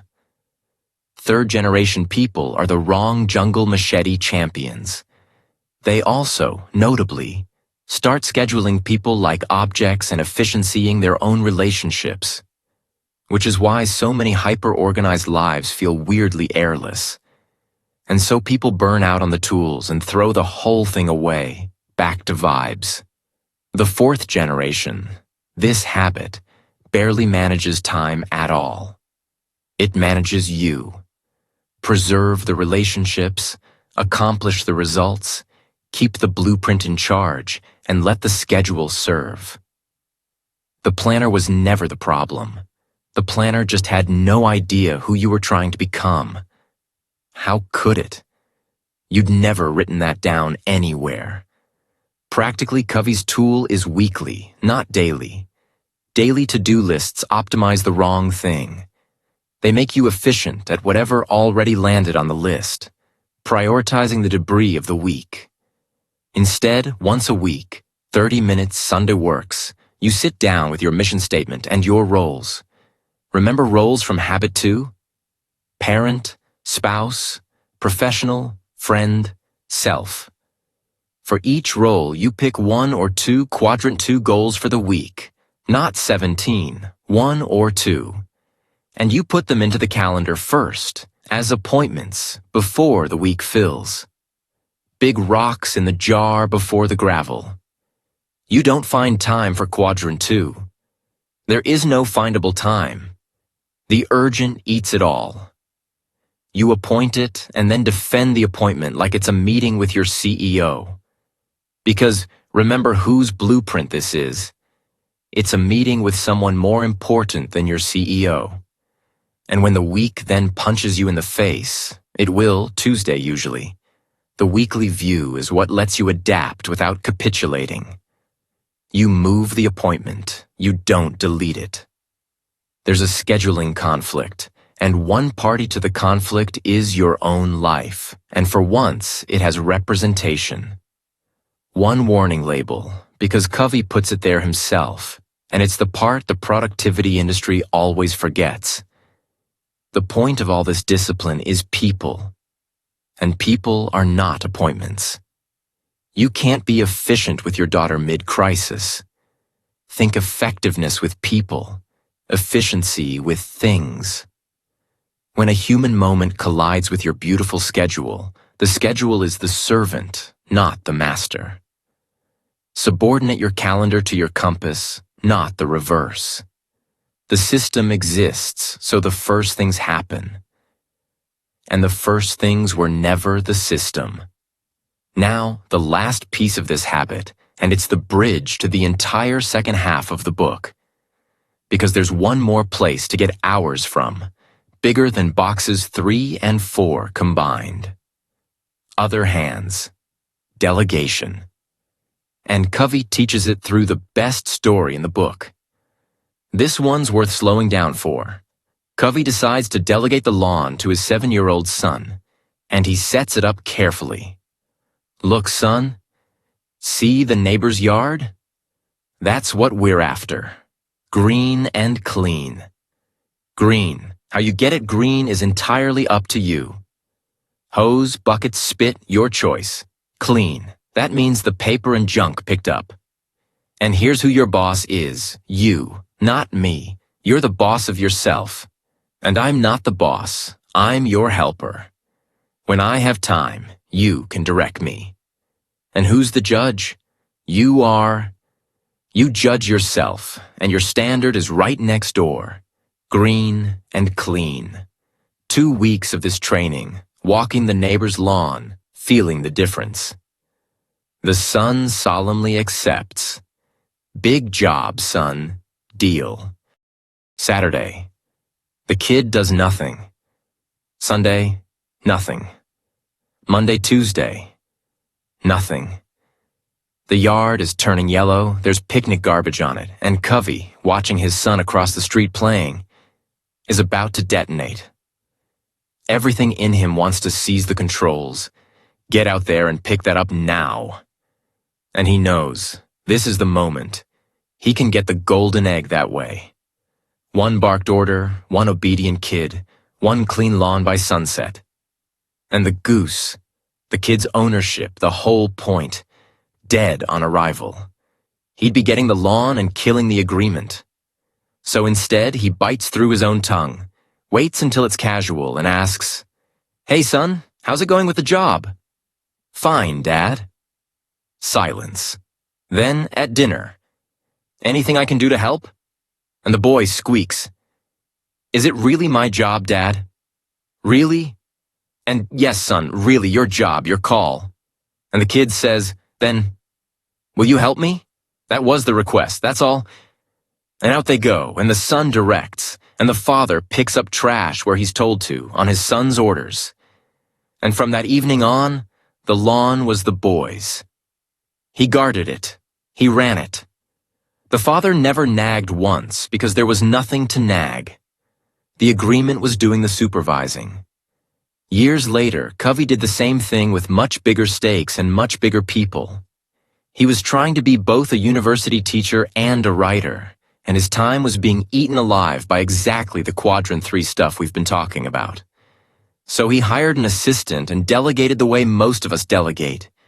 Here are your tasks. Here's how to do each one. And then he watched himself become the bottleneck of his own office, approving, checking, re-explaining, busier after hiring help than before, which if you've ever managed anyone is the most familiar sentence in this video. So he switched it, sat down with her, and handed over outcomes. Here are the results this office needs to produce. Here's the standard. Here are the guidelines and the resources. Here's when we'll review, and the methods are entirely yours. It took longer up front. It took weeks of her checking things he wished she'd just decide, and him biting his tongue instead of grabbing the wheel. The lawn story again, in an office. And then one day the office simply ran. Judgment had grown where method was owned. He'd stopped renting her hands and started employing her mind. And her mind, it turned out, was better at several of the jobs than his instructions had been. Now name what happened, because this is a whole management philosophy in a backyard. There are 2 kinds of delegation. Go for delegation. Go for this, do it exactly this way, report back. Which is what nearly every stressed parent, manager, and founder does, and which scales to about 1 person because you've kept all the judgment and outsourced only the hands. You haven't delegated. You've grown extra fingers that need constant instructions. And stewardship delegation. You hand over results, not methods. Desired results. Green and clean. Vivid, mutual, felt. Guidelines. The few real boundaries and the known failure paths. Don't paint the lawn, so to speak, and no hovering beyond them. Resources. What help exists, including you? Accountability. When and how we'll look at it together, against what standard? Consequences. What follows, both directions? Method is theirs. Judgment grows only where method is owned. That's the law under the story. It's slower the first 2 weeks. Those 2 weeks of training felt like forever, and doing it himself took 10 minutes. Then it's free, forever. Golden eggs, and the goose gets stronger. Trust, Covey says, is the highest form of human motivation. It's also the slowest, which is exactly the quadrant 2 trade. Pay now, quietly, or pay forever, loudly. So that's the private victory. Count what you're now holding. You own your responses. Nobody makes you anything.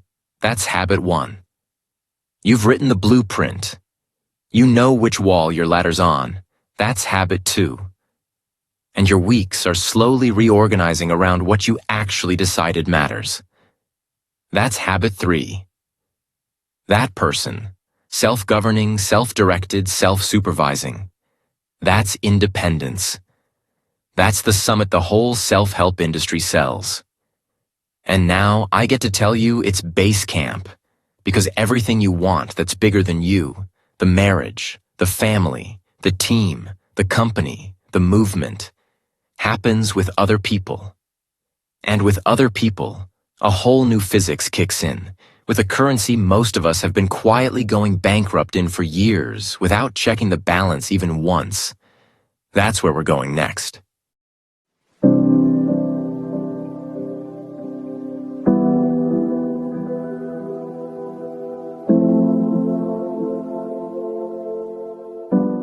So I remember a friend of mine. I'm not going to say much about him because you know him. Every group has one. Who went through a phase of what I can only call communication skills bodybuilding. He'd read the books. He had the techniques. Active listening. What I'm hearing you say is strategic vulnerability. He deployed all of it on his girlfriend during their rough patch. She broke up with him anyway, and the sentence she used was surgical. She said, "You've gotten really good at handling me." Handling. That word. Because that's exactly what it was. And she felt it, the way everyone always feels it. The techniques were fine.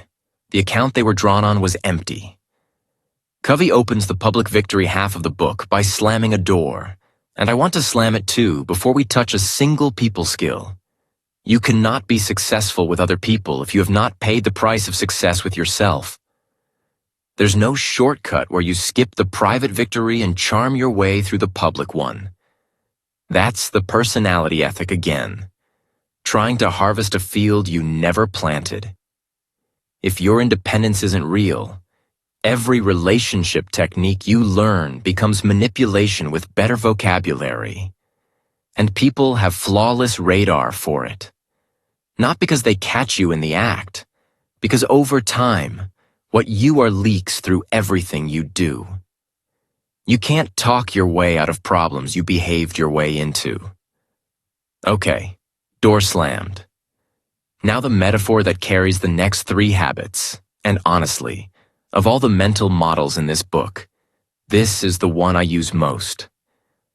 I use it weekly, and it has genuinely changed how I act on ordinary boring Tuesdays, which is the highest compliment a metaphor can get.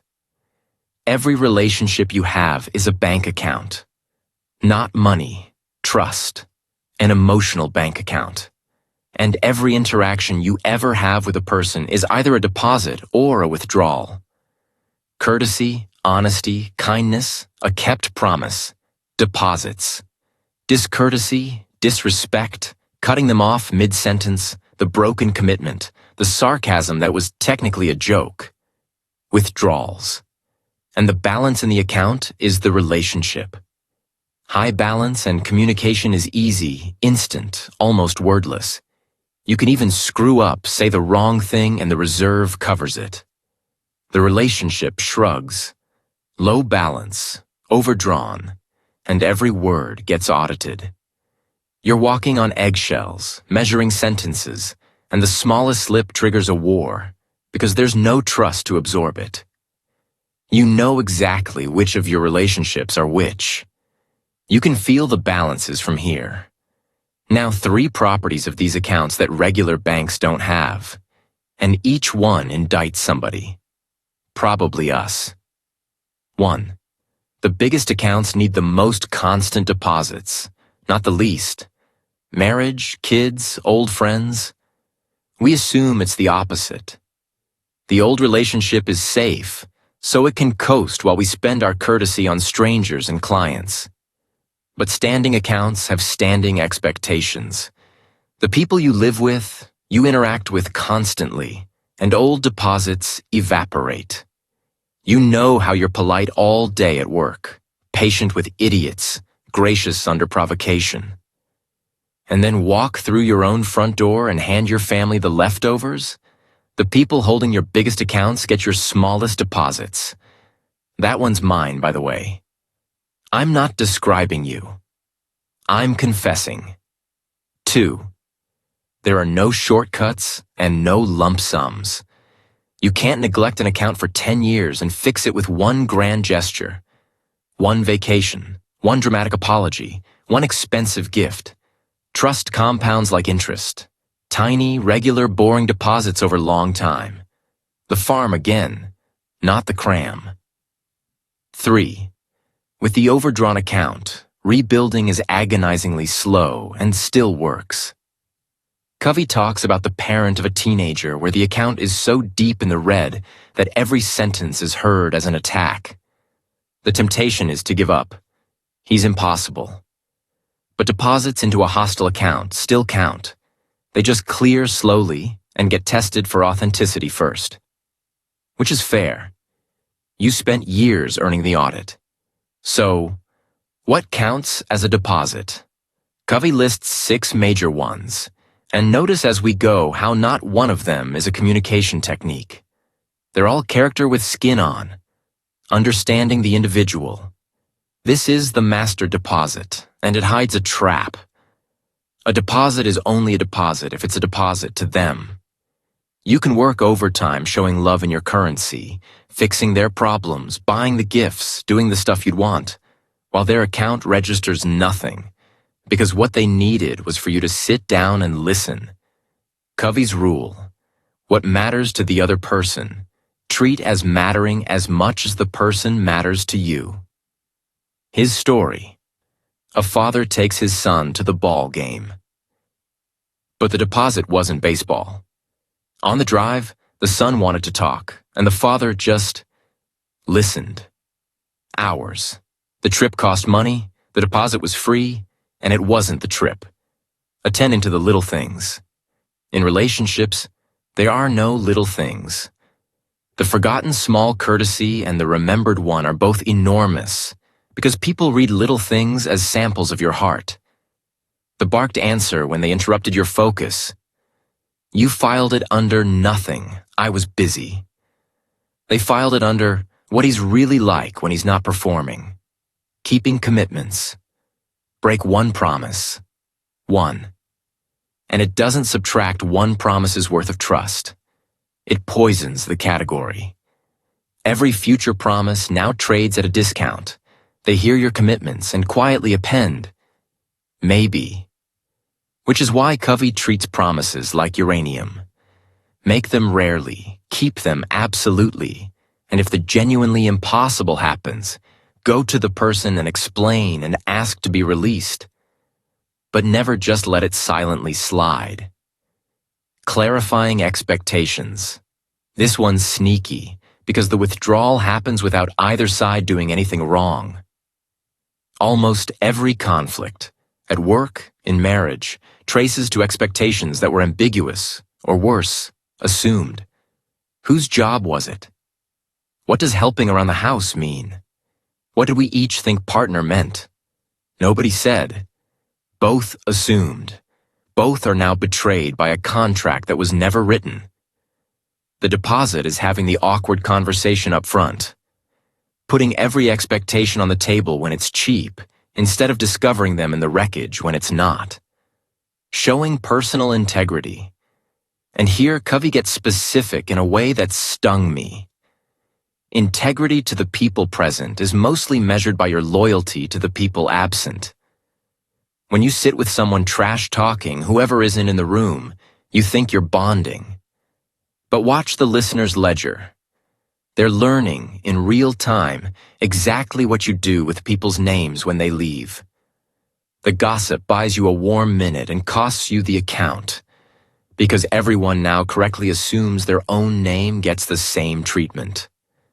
Defend the absent, and the present trust you with their absence. Apologizing sincerely when you make a withdrawal. You will make withdrawals. You're a human. Overdrafts happen.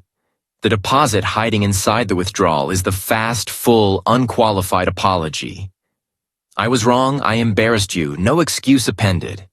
It takes strength, which is exactly why it works. Weak people can't do it. Their apologies come with a but attached, and an apology with a but is a second withdrawal wearing the first one's clothes. And it can't become a subscription. Repeated offense, repeated apology, is its own con, and everyone's ledger knows it. Now there's a story in this chapter that deserves its own segment, because it's about the biggest deposit of all and the hardest one, and it involves watching a father nearly lose a son. A friend of Covey's had a boy headed to a prestigious school, the family's whole multi-generation tradition, the thing Dad had been openly building towards since the kid could walk, and the son said no. He wanted a different life entirely, and as the pressure mounted, he was drifting toward just walking away from the family's whole track. The father was, you can imagine.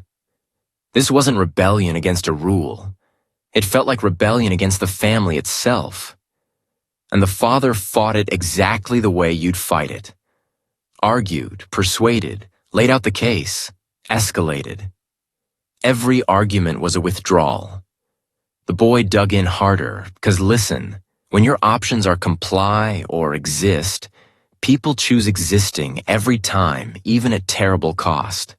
And then the father and mother did something excruciating. They went away and did the private victory work on themselves, and came to grips with the real question, which was not, how do we get him to go? It was, do we love this boy, or do we love our plan for him?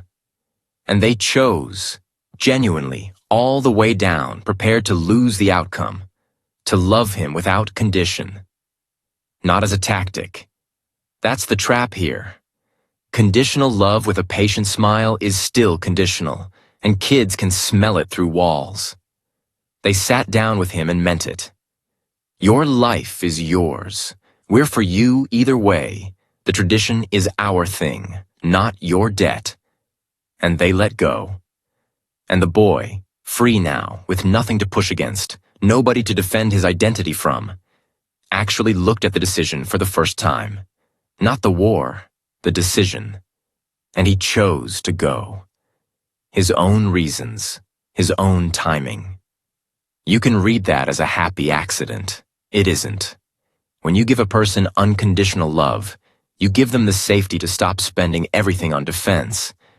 And people who aren't defending grow toward what's actually good for them with startling reliability. And the ones who are loved conditionally spend their whole lives either performing for the condition or burning it down. The deepest deposit in any account is letting the other person be someone you didn't order. Last thing, and then we've got the physics we need for the next 3 habits. Covey reframed something that changed how I see my worst days.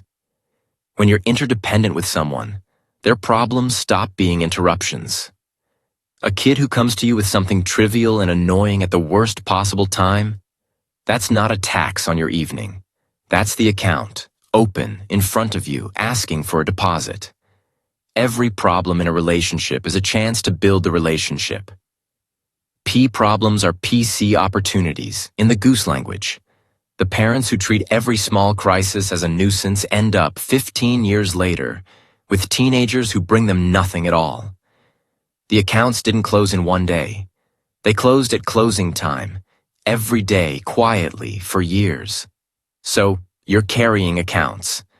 Everyone you know holds one with your name on it, and the balances are what they are because of 10,000 tiny transactions you mostly didn't notice making. Now we can talk about deals between accounts. Because habit 4 is about what happens when two people want things. And it turns out almost everyone on Earth walks into that moment running one of 5 scripts, and 4 of them lose.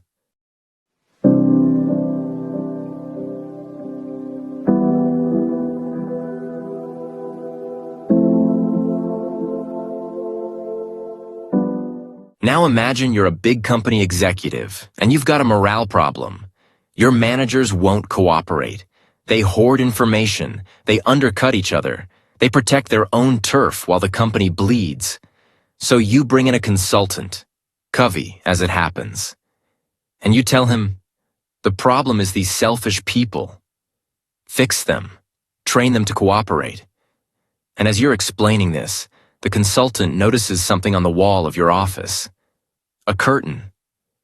And behind the curtain, a chart. Racehorses, lined up on a track. And each horse's face is one of your manager's faces, pasted on.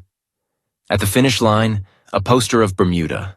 Turquoise water, couple walking on the beach, hand in hand. Once a week, you, the executive, bring all your managers into this office, open the curtain, and let them look at their horses. Best numbers wins Bermuda. 1 winner. Everyone else, nothing. And then you close the curtain and tell them to cooperate, and you genuinely cannot figure out why they won't. Work together, you say. Share leads. 2 of you should. And the entire room hears the ending you didn't say out loud. So one of you can go to Bermuda. I laughed when I read this, and then it got uncomfortable, because that executive is not rare. That executive is everywhere. It might be your company, talking teamwork in the all hands, stack ranking in the review cycle. It might be a family, telling the kids to love each other while ranking them against each other at the dinner table, affection flowing to whoever performed this week. Talk cooperation, reward competition, and then blame the players for the shape of the game. Covey's verdict is one of my favorite lines in the book. We say the problem is the people, but the problem is almost always the system. You get what you reward. Every time. The people aren't broken. They're responding intelligently to the scoreboard you built. You want cooperation? Look behind your own curtain first. But here's where it goes deeper, because Covey isn't finally talking about office incentive plans. He's talking about the curtain in your head. Because every one of us walks into every negotiation, every marriage, every friendship, every disagreement about where to get dinner, carrying an invisible scoreboard. A script about how me getting what I want relates to you getting what you want. He counts 6 scripts. Let me run them by you. Find yours. I found mine, and I didn't love it. Win, lose. For me to win, you have to lose. The Bermuda chart. And listen, this script wasn't installed at work. It was installed early. It's the grading curve, where your A mathematically requires someone's C. It's sports, which are wonderful, and which also teach 40 years of nervous systems that life is a bracket. It's, and this one hurts, conditional love in childhood. Affection flowing when you performed, cooling when you didn't. Compare, compete, rank, from age 5. Of course we run win-lose. Most of life, though, is not a bracket. Your marriage is not a tournament. And a marriage where someone's keeping score has 2 losers who take turns calling it winning. Lose, win. The doormat script, and it's not humility. It's fear wearing humility's clothes. Go along to get along. Your wish is my command. I lose, you win, please like me. People running lose-win get devoured by people running win-lose. Every deal, every time. But here's what Covey says that I'd never heard anywhere else. Lose-win is worse than losing the negotiation because the unexpressed want doesn't die. Feelings you swallow don't decompose. They get buried alive, and they come back uglier. As resentment, as the blow-up over nothing 3 months later, as illness, as the day the easygoing spouse announces they're done and everyone's shocked. The nicest person in the room is sometimes the fullest graveyard. Lose, lose. What happens when two win-lose people collide and lock in? Now it's not about winning anymore. It's about making sure they don't. The divorce where he sells the assets for pennies so she can't have them. Spite, vendetta. The war where everyone's economy burns. It sounds insane, and you have run it. Every time you've cut off your own nose because at least then they don't get your nose. Win. Just, I win. Not against you. You're simply not in the movie. Your outcome is your business. It sounds harmless, even healthy, and in genuinely separate domains it can be. But run it inside a relationship and you're roommates with a ghost. And then win-win. Both of us. Or the deal's not done yet. Not compromise. Hold that thought. Compromise is win-win's cheap imposter. But the actual thing. A third option neither of us walked in with. Better for me than my plan, and better for you than yours. Win-win says the pie isn't fixed, that my success doesn't require your failure, that agreements can leave both accounts fuller. And the sixth script is the one that gives win-win its teeth. Win-win or no deal. If we can't find an agreement that genuinely works for both of us, no hard feelings, no deal. We don't do the deal at all. That or no deal changes everything, and here's why. It's the only thing that makes win-win honest. Without a walkaway, win-win degrades under pressure into lose-win with better branding. You'll eventually cave and call it collaboration. With no deal in your pocket, you can be soft on the person and utterly immovable on the outcome, because you don't need this deal. It's the negotiating power of the person who can leave, except aimed at mutual benefit instead of extraction. Covey tells of turning down consulting contracts on exactly this basis. If this arrangement isn't clearly great for you too, let's not. Because a deal that's bad for you becomes bad for me the moment you start resenting it. Every one-sided contract you've ever won collected its refund later, with interest, in cooperation you didn't get. Now, why is win-lose so sticky if it loses long-term? Because it doesn't feel like a choice. It feels like realism. There's only so much pie. And Covey's name for that feeling is the scarcity mentality. The deep, usually unexamined script that life is zero-sum. Only so much credit, so much love, so much success to go around. So every slice you get is a slice I didn't. You want to know the test for scarcity mentality? It's not how you handle your failures. It's how you handle other people's success. That flicker. Be honest, you know the flicker. When the good news is someone else's. The friend's business takes off. The colleague gets the promotion. Even someone you love wins something you wanted. And for one hot second, before the congratulations loads, something in you clenches. As if their win debited your account. That flicker is the scarcity script running. Some people's entire personality is that flicker with a face on it. They can be endlessly kind to you while you're struggling and go strangely cold the month things start working for you. They don't hate you. They hate the accounting. The alternative, abundance mentality, isn't positive thinking, and you can't paste it on. Covey's claim is structural. It flows out of the private victory. Personal worth that comes from inside, from integrity to your own mission, habits 1 through 3, doesn't get debited by other people's wins because it was never denominated in comparison. But if your security lives in being ahead, then everyone's gain really is your loss, and no amount of affirmations fixes the arithmetic, which is the deep reason the public victory can't be faked. Win-win isn't a negotiation technique, it's a personality trait. The character trait of having enough. You can only want the other side to win if their winning doesn't threaten your supply.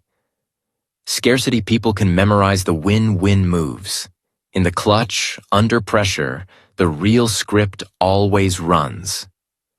Covey says win-win stands on 3 traits of character, and it's worth naming all 3 because most people are missing exactly one, and it's instructive to find yours.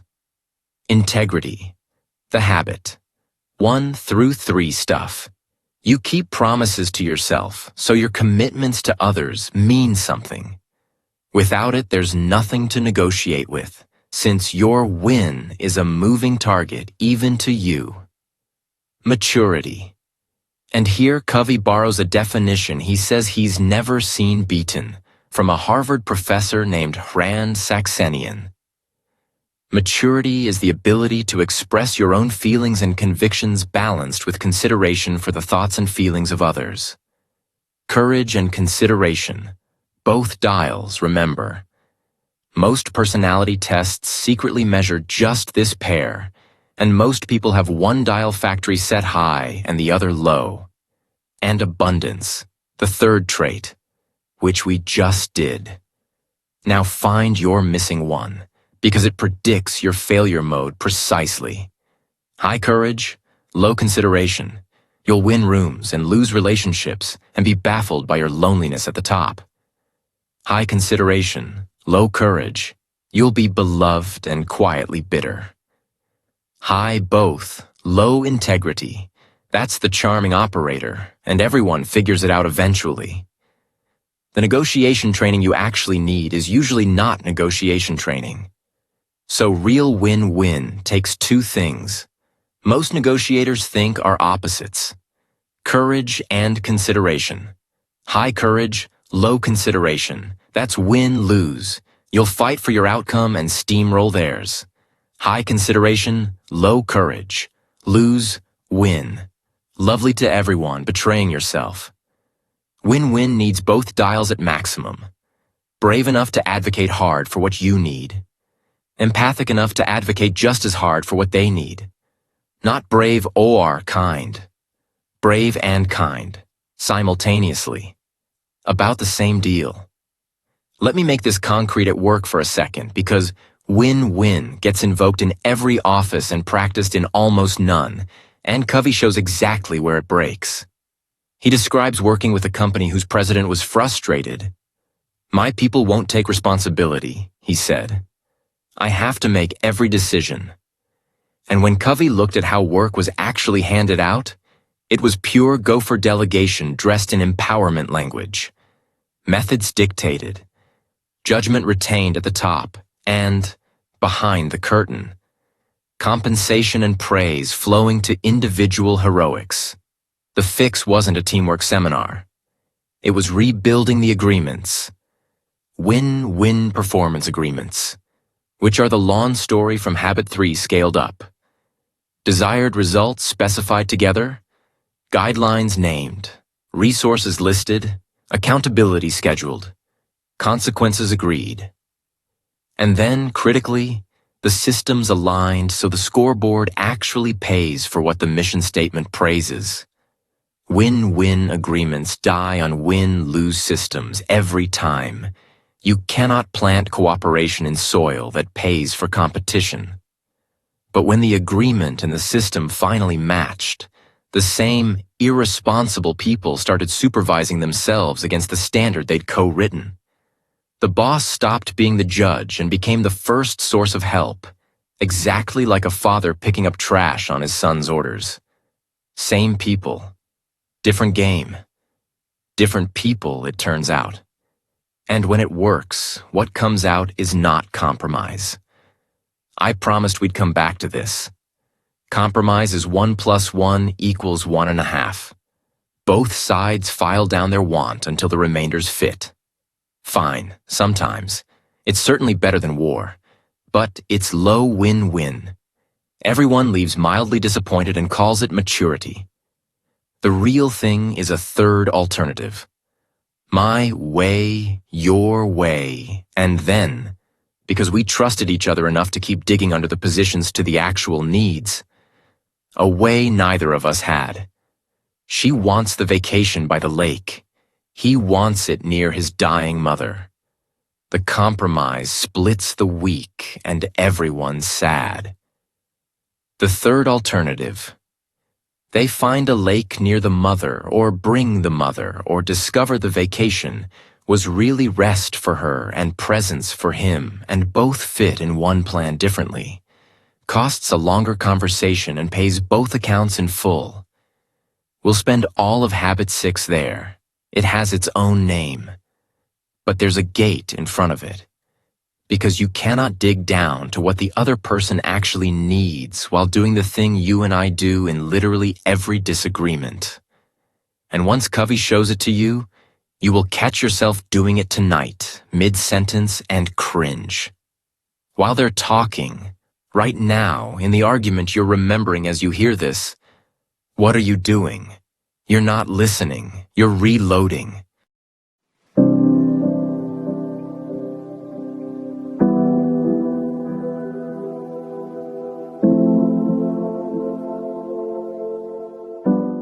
Now imagine your eyes have been bothering you, so you go to an eye doctor.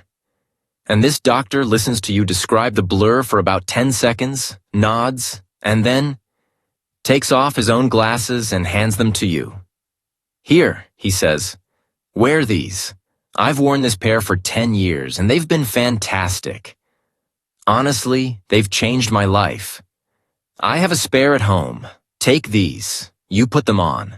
The room smears. I can't see anything you say. These make it worse. And the doctor gets offended. Hey, they work great for me. Try harder. Think positive. And when you protest again, look, I'm trying to help you here. After everything you know what? Fine. There's just no helping some people. You would never go back to that doctor. You'd tell people about him at parties. A prescription before a diagnosis. In medicine, we'd call it malpractice, maybe fraud. Now count how many times you did it this week. Your friend starts describing her problem and you're...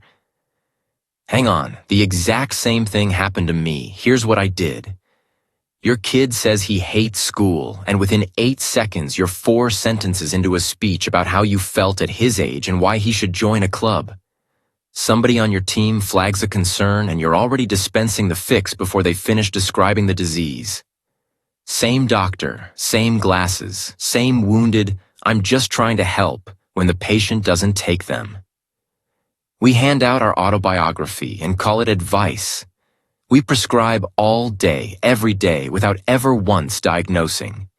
And then we're mystified that nobody takes our brilliant prescriptions, and we chalk it up to them. Here's the sentence this whole habit hangs on, and it stopped me cold. We spend years learning to read, write, and speak.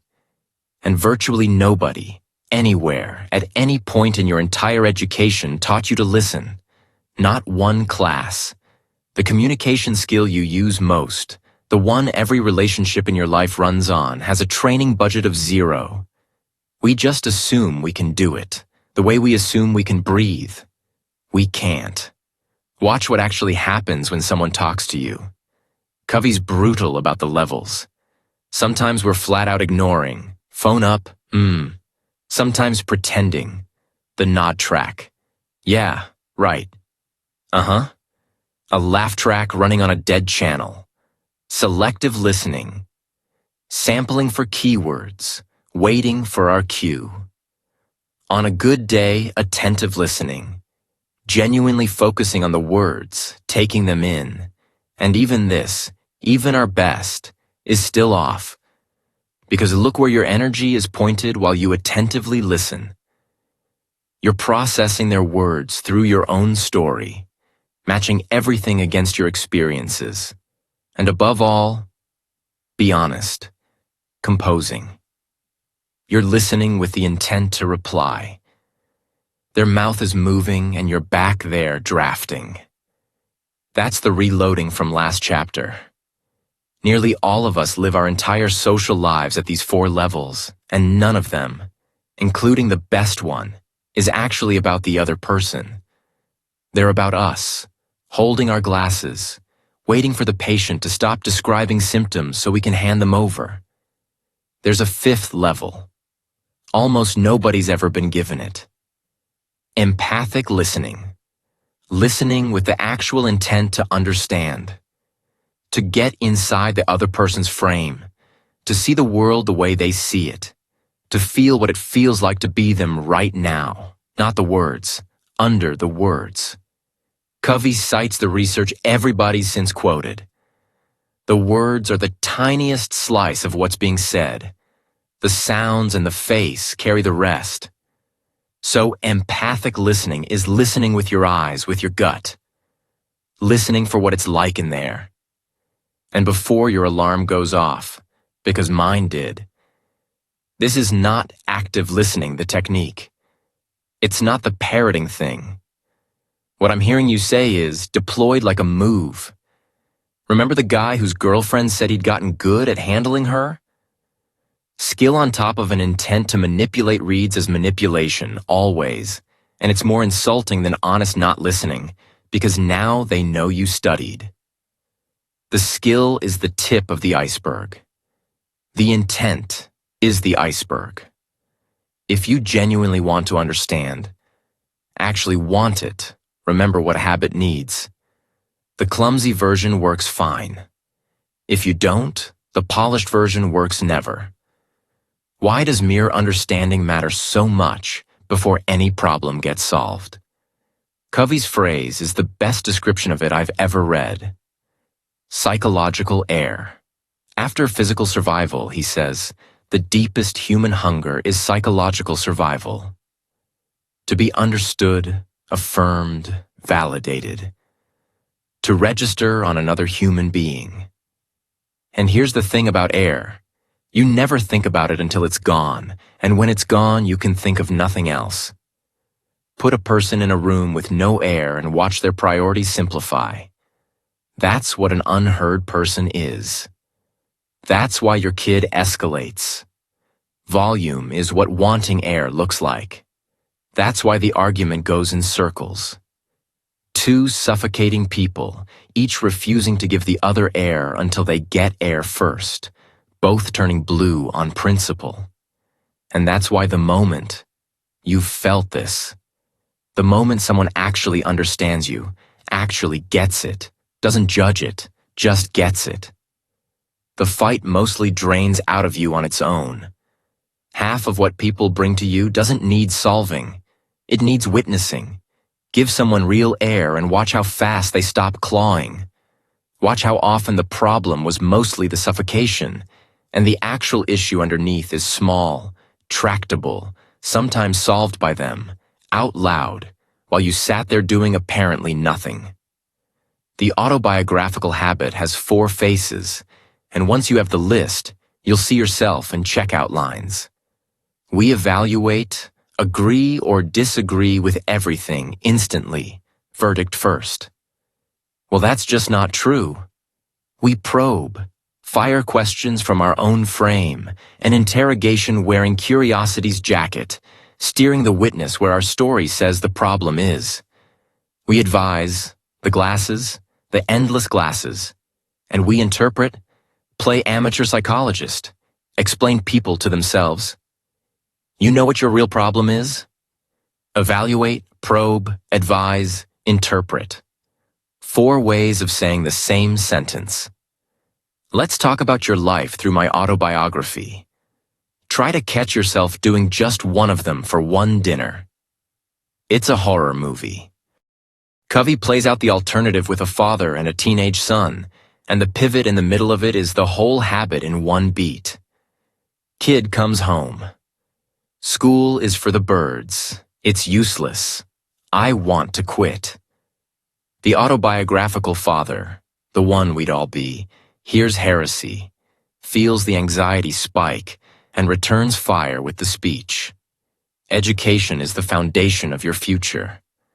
I felt the same at your age, but studies show, and by sentence 3, the boy's face has closed like a shop at night. Prescription refused, doctor offended, everybody suffocating on schedule. Run it again. Empathic. Kid says school's useless. Father puts down, in this order, the phone and the agenda. And instead of answering the position, he reflects the feeling under it. You're really frustrated with it, huh? Not as a technique. Because he actually wants to know. And air enters the room. The kid talks. And it comes out sideways, the way true things do. Turns out it's not school. Turns out there's a reading problem he's been hiding. A class he's drowning in. A fear of being found out that's exhausting to carry. School is for the birds, was the armor over, I'm scared I'm stupid. The real problem was 3 layers under the stated one, and no advice aimed at the stated problem would have touched it. Diagnosis before prescription isn't a nicety. It's the only way to even locate the disease. And notice what unlocked the layers. The moment the boy trusted that his father wanted to understand, rather than to win, correct, or fix. Understanding is what makes people show you the real wound. Nobody shows the real wound to a man holding a speech. If you want the skill ladder, and fine, there is one, as long as we're clear the iceberg under it is intent. Covey sketches 4 rungs. First rung, mimic content. Just repeat back what was said, nearly verbatim. You're saying school feels useless. Clumsy, mechanical, parrot level. And even this beats the speech, because at minimum it proves you were present. Second rung. Rephrase the content in your own words. You're not seeing the point of being there. Now they know it passed through your brain, not just your ears. Third rung. And this is where it changes species. Reflect the feeling. Ignore the words. Answer what's underneath. You're pretty discouraged. Fourth rung. Both at once. Rephrase the content and reflect the feeling. You're discouraged because school doesn't seem connected to anything you actually want. And when you land the fourth rung on someone, when a human being hears their own half-formed inner state said back to them clearly, sometimes more clearly than they'd said it to themselves, you can watch it physically. The shoulders drop. The air goes in. And then, almost every time, they go deeper. The next thing they say is truer than anything before it, because you've just proven the water's safe. That's the mechanism. Each accurate reflection buys you one more layer down, and the real problem, remember, lives 3 layers under the stated one. But run those same 4 rungs without the real intent, and people feel handled. The girlfriend, the surgical word. So the rule stays. Technique is the tip. If you're not actually willing to be changed by what you hear, stay off the ladder. One warning, seriously, this takes time, and it takes hits. You will listen empathically and hear things about yourself that hurt. It requires the private victory, a security that lives inside you, so you can afford to be genuinely influenced, to risk being changed by what you hear without being destroyed by it. That's why this is habit 5 and not habit 1. Open people up when you're not solid and their storms will knock you over. That's why insecure people interrupt. Also, obviously, it's slower. Empathic listening costs an hour where the speech costs 4 minutes. But you know this math by now. It's the quadrant 2 hour that deletes the quadrant 1 decade. The speech is faster tonight and you'll be giving versions of it for 6 years. And if you want to install this habit somewhere, it will pay compound interest for decades. Covey's prescription is almost embarrassingly simple. One-on-one time. Not family time. One-on-one. He and Sandra did it deliberately with each child. Private dates, just the two of them, doing what that kid chose. Remember, the deposit is in their currency, with one rule running under the whole thing. This hour exists to understand you, not to audit you. No curriculum, no gentle steering toward the lecture you've been saving. And he says the same thing works with the people you work with. Regular, unhurried, agenda-free hours, where the only goal is that the other person leaves more understood than they arrived. Here's the quiet economics of it. An hour like that is the cheapest thing on your calendar, and it retroactively upgrades every other hour you spend with that person. Because every future conversation now happens inside a relationship where being understood is a known possibility. People bring you the real things sooner. They escalate less, because they're not fighting for air. The most expensive people in your life, in time and grief, are precisely the ones who have learned that the only way to be heard by you is to become a crisis. Now, the second half of the habit's name, because it has a second half everyone forgets. Then, to be understood. This is not the doormat habit. Your view matters. Win-win needs your courage, remember, not just your consideration. But watch what the sequence buys you. When it's finally your turn to make your case, Covey reaches all the way back to Aristotle for the order of operations. Ethos, pathos, logos. Character first. Do they trust you? Is the account full? Are you the kind of person whose words mean things? Then relationship, feeling. Have you understood them? Do they feel understood? Is there air in the room? And only then, third, logic. Your actual argument. And we all run it exactly backwards.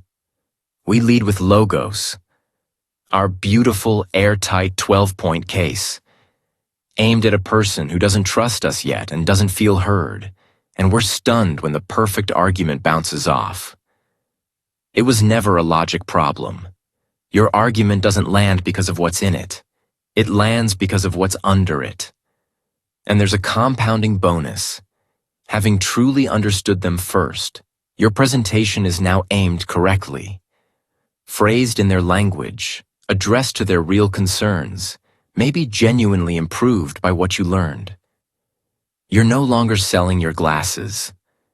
You're describing what you saw from behind their eyes, plus what you see from yours. Habit 4 gave us the goal. Agreements where both sides win. Habit 5 gave us the method of contact. Understand before you fire. Which sets up a question with a strange and wonderful answer. What happens when two people who both feel completely understood, who both genuinely want the other to win, still disagree? Almost everything great, it turns out. That's next.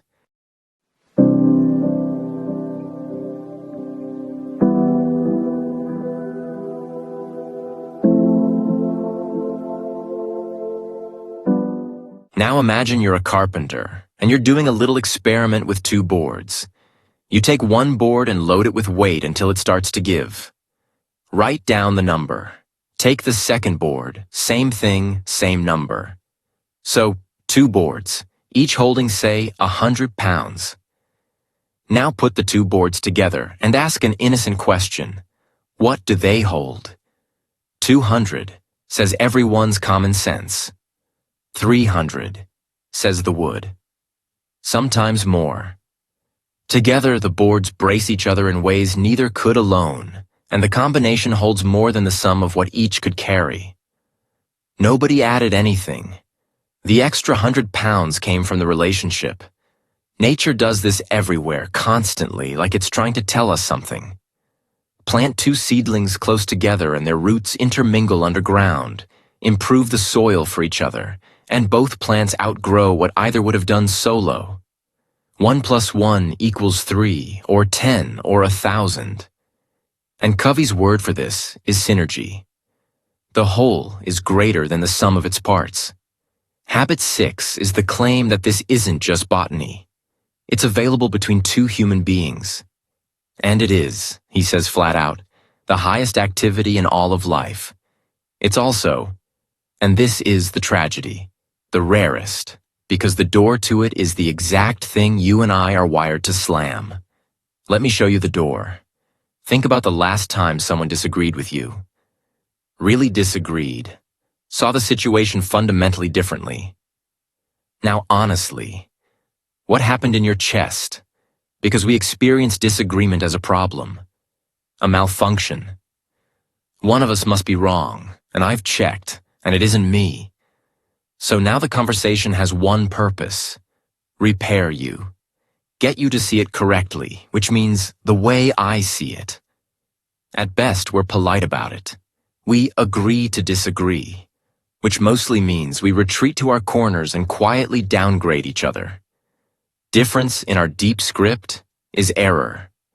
Now here's Covey's reversal, and it's the engine of the whole habit. The difference is the value. If two people have the same opinion, one of them is unnecessary.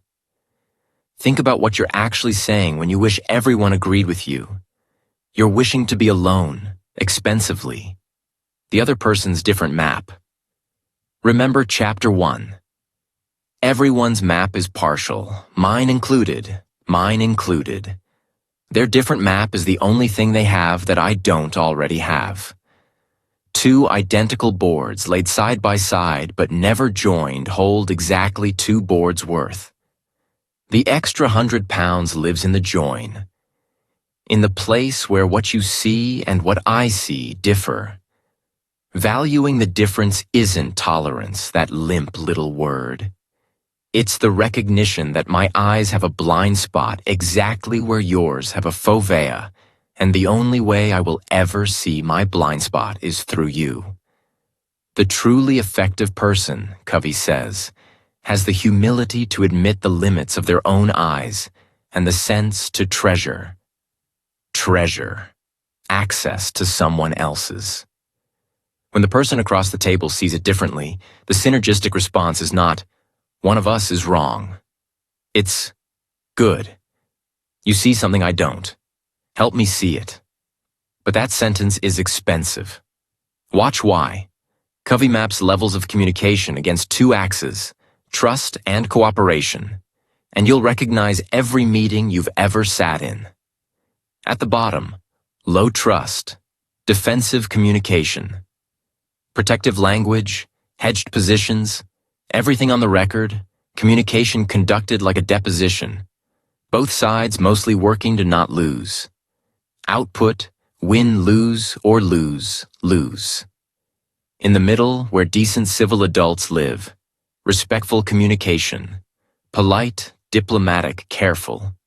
We avoid the ugly scenes, and we also avoid each other, in the sense that nobody ever really opens their map.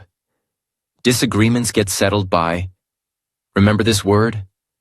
Compromise. 1 + 1 = 1.5. It's fine. Everything about it is fine. Fine is the enemy. And at the top, high trust plus high cooperation, synergistic communication. Both parties genuinely open, willing to be influenced. Remember habit 5, that's what the listening was building. Both hunting not for my way or your way, but for the third alternative, the option that doesn't exist yet. And here's what that takes that the lower levels don't. It takes tolerating a terrifying moment where you don't know how it ends. Real synergy means entering the conversation genuinely able to end up somewhere you didn't plan. That's why insecure people can't do it. And I mean all of us on our insecure days. Openness like that, with your position genuinely on the table, feels like free fall. It requires the private victory in your pocket. Enough internal security that I might be changed by this conversation reads as adventure rather than annihilation. Which is why this is habit 6 and not habit 1. Synergy at the top of the mountain is powered by everything below it. Abundance from 4, air from 5, self from 1 through 3. Skip those and synergy is just a word on a poster over a defensive meeting. Here's the whole ladder in one story, the one I flagged back in Habit 4. A husband has planned the fishing trip of the year, the lake, the boat, the son he's been promising. The wife wants to spend the same week visiting her mother, who is 300 miles away and sick. This is the whole human condition on one calendar page. Run it defensively. A war. He goes or she goes, somebody wins and sleeps badly. Run it respectfully. The compromise. Split the week or alternate years, or he fishes while she visits and both quietly log a withdrawal. 1.5, everyone slightly poorer, nobody technically wronged. Now run it at the top. They stop defending positions, lake, mother, and go under them. Habit 5, to what each actually needs. He needs the time with the boy and the outdoors he's been promising all year. She needs to be near her mother while near is still possible. And once the real needs are on the table instead of the positions, the map itself changes. Is there water near the mother? There is. And the third alternative assembles itself in front of them.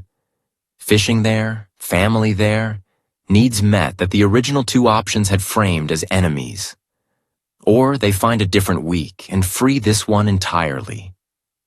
The specific answer matters less than the shape of it.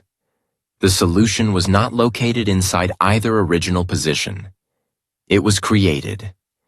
It did not exist until two different maps got laid on top of each other in good faith. That's 1 + 1 = 3. The third thing is the child of the difference. And once you've seen that shape, you find it everywhere. It's where evolution gets its options and where markets get their price signals. It's why the research team hires for cognitive difference and why boards that all nod produce disasters no one objected to. Groupthink is just lose-lose wearing a tie. Comfortable, unanimous, and holding exactly one board's worth. Covey tells of classes and executive sessions that tipped into genuine synergy, where the safety got high enough that people stopped performing and started building on each other's half ideas, and the room produced something visibly beyond any participant. Insights nobody walked in carrying. And people would remember those hours for years. You've maybe been in one such room in your life. You remember it, don't you? That's not a fluke you were lucky to witness. It's a level, and there's a ladder to it. Covey saw it happen to an entire room once, and the way it started tells you everything about the preconditions. He was teaching a university course on leadership philosophy, and a few weeks in, a student stood up and, instead of presenting the assigned material, told the class about something raw and personal from his own life, something true, offered with real vulnerability. And the room changed. You know the change. Air pressure. Everyone leaning in. Other students started responding in kind.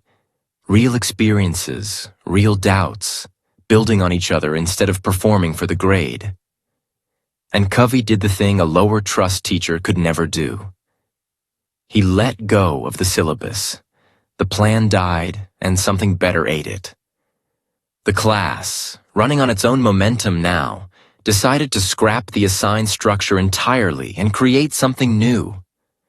New purpose, new projects. They ended up writing and publishing their own book out of what the semester became. People who lived through that semester, he says, never forgot it. Reunions, years later, still talking about it. Now rewind the tape and notice the sequence because it wasn't magic. One person made a deposit of genuine openness. That's vulnerability, which is just courage from Habit 4 wearing casual clothes. The room received it instead of evaluating it, Habit 5, and the safety level ratcheted up until difference after difference could come out of hiding and start combining. Synergy didn't happen because the syllabus was bad. It happened because the trust got high enough that 40 maps finally went on the same table.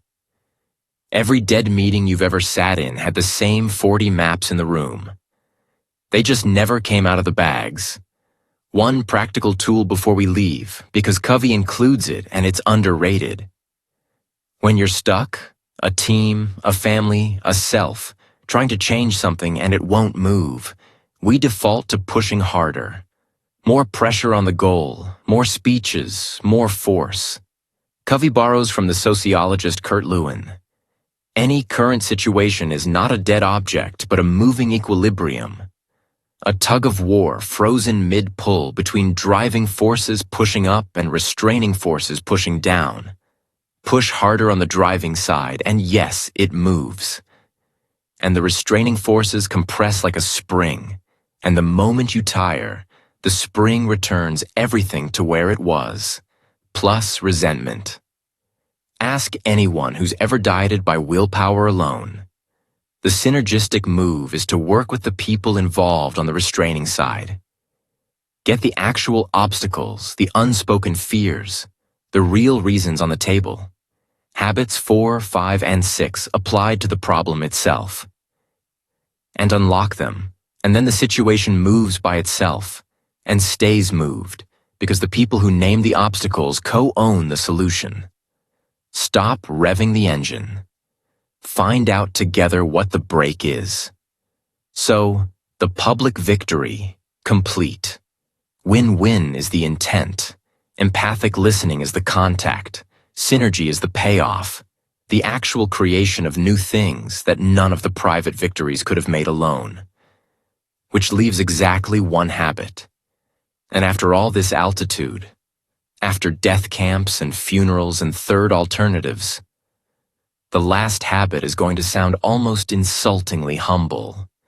It's about a guy in the woods, doing something so obviously stupid that you'll laugh at him for a full second before you recognize the saw in your own hands.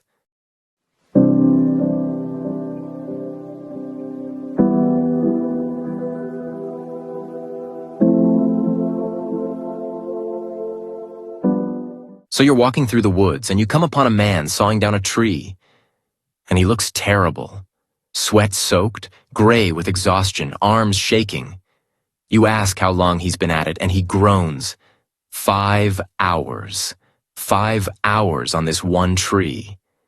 And you look at the saw, and the saw is butter. Round-toothed. Ruined. So you say the obvious thing. Why don't you take a break for a few minutes and sharpen the saw? 10 minutes with a file and this tree's down in 20. And he doesn't even stop sawing. He says, and I want you to hear the sentence because you have said this sentence. This week, I'd bet money. I don't have time to sharpen the saw. I'm too busy sawing. There it is. The entire modern condition. One guy in the woods. Too busy driving to stop for gas.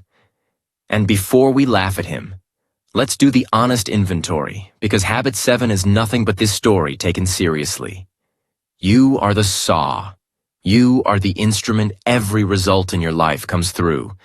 Every habit we've built for 3 hours runs on the same aging hardware. And the question this habit asks is just, when did you last file the teeth?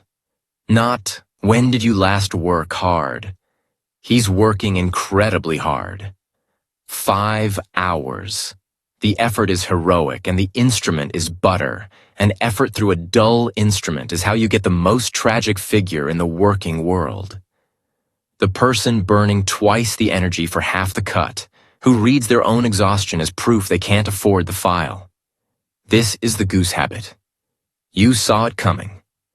All the way back in chapter 1. Golden eggs and the goose that lays them. P and PC. Habit 7 is PC applied to the only asset you can't replace, don't own insurance on, and can't hire a substitute for you. And Covey is specific about what sharpening means. Not a vacation. A vacation is collapsing, not sharpening. Ask anyone who's returned from one more tired. He names 4 dimensions, 4 blades on the one instrument. Physical, spiritual, mental, social, emotional. And here's the clause people skip. It's balanced renewal, all 4, because the blades share one handle. Neglect anyone, and the dullness bleeds into the rest. You know this empirically. Skip sleep and exercise for 2 weeks, and watch what happens to your patience. That's the physical blade dulling the emotional one. Let the mind stagnate and watch your work get repetitive and your conversation get smaller. The dimensions aren't compartments. You're one saw, blade one, physical, exercise, nutrition, rest. And Covey, writing in the 80s, before your watch guilt-tripped you about it, calls exercise the quadrant 2 activity par excellence, which by now you can decode. Never urgent, massively important, and therefore skipped by default forever. Nobody ever has a heart attack scheduled. His numbers, 3 to 6 hours a week. That's it. Some sliver of your 168 for endurance, flexibility, strength. And to the objection, the woodcutter's objection, no time. The answer is just arithmetic. You don't have time not to. The hour's exercise costs come back with interest, in energy per afternoon, in decades per life. The alternative isn't saving those hours. It's spending them later all at once in waiting rooms. Quadrant 1, with interest, remember? And there's a hidden payout bigger than the body. Every time you exercise when you don't feel like it, you're doing reps for habit 1. Proving to yourself with evidence that action doesn't have to obey mood. Your proactive muscle and your quadriceps, same gym. Blade 2, spiritual, your core, your center. The thing habit 2 was about. And like any center, it drifts unless you return to it on purpose. For Covey, that was prayer and scripture. For you, it might be meditation or music that actually reaches you, or literature, or being somewhere green and vast enough to right-size your problems. He tells of people coming out of wilderness weeks changed, the noise rinsed off, and the real discipline being how to keep a piece of that in a Tuesday. The form is yours. The function is non-negotiable. Regular contact with what you decided your life is about, because a mission statement you never revisit is just an old document, and a center you never visit stops being your center. The default centers, remember them, work and money and mirror, are always hiring. Call it renewing your first creation. Even a few minutes counts if it's actually contact. Blade 3, mental. And here Covey, 1989, remember, decades before the algorithm got its hooks into your brainstem, looks at television and does the math that's only gotten more damning. Hours a day for most people of content chosen by whatever holds attention, which means your mind's entire diet curated by a machine optimizing for something other than you. He's not a scold about it. He just asks the quadrant question, what is this for? And prescribes the alternatives. Reading. Deeply, widely, the great stuff. His line is that the person who doesn't read is no better off than the person who can't. Sit with that one. Illiteracy you chose at scale with a library in your pocket. And writing, not content, thinking, journals, letters, working out your own ideas in your own sentences, which is how you find out whether you have any. The mental blade is the one your education was supposed to hand you sharpened. And then you graduated, and for most people the sharpening simply stopped. The last book finished the same month as the last exam. Continuing education, Covey says, self-driven forever. That's the only insurance your mind has. Blade 4, social-emotional. And this one's different in a lovely way. It doesn't need scheduled hours because it sharpens in use in your ordinary daily contact with people if you do the contact right. It's practicing 4, 5, and 6, the win-win intent, the real listening, the value in of difference. As daily reps, not special occasions. And it includes 2 renewals deeper than technique. Service. doing things for people that nobody's scoring. Covey's conviction, all the way down, is that meaning comes from contribution, and intrinsic security comes less from introspection than from mattering to someone. And this is the one that gets me: scripting others. Remember chapter 1? Covey's son, blooming the moment his parents' picture of him changed? You hold that power over people right now. Everyone you know is partly living out the reflection they see in your eyes. See your kid, your spouse, your colleague as the problem they currently are, and you're helping hold them there. A distorted funhouse mirror they check daily. See the person underneath. Treat them as the person they could be.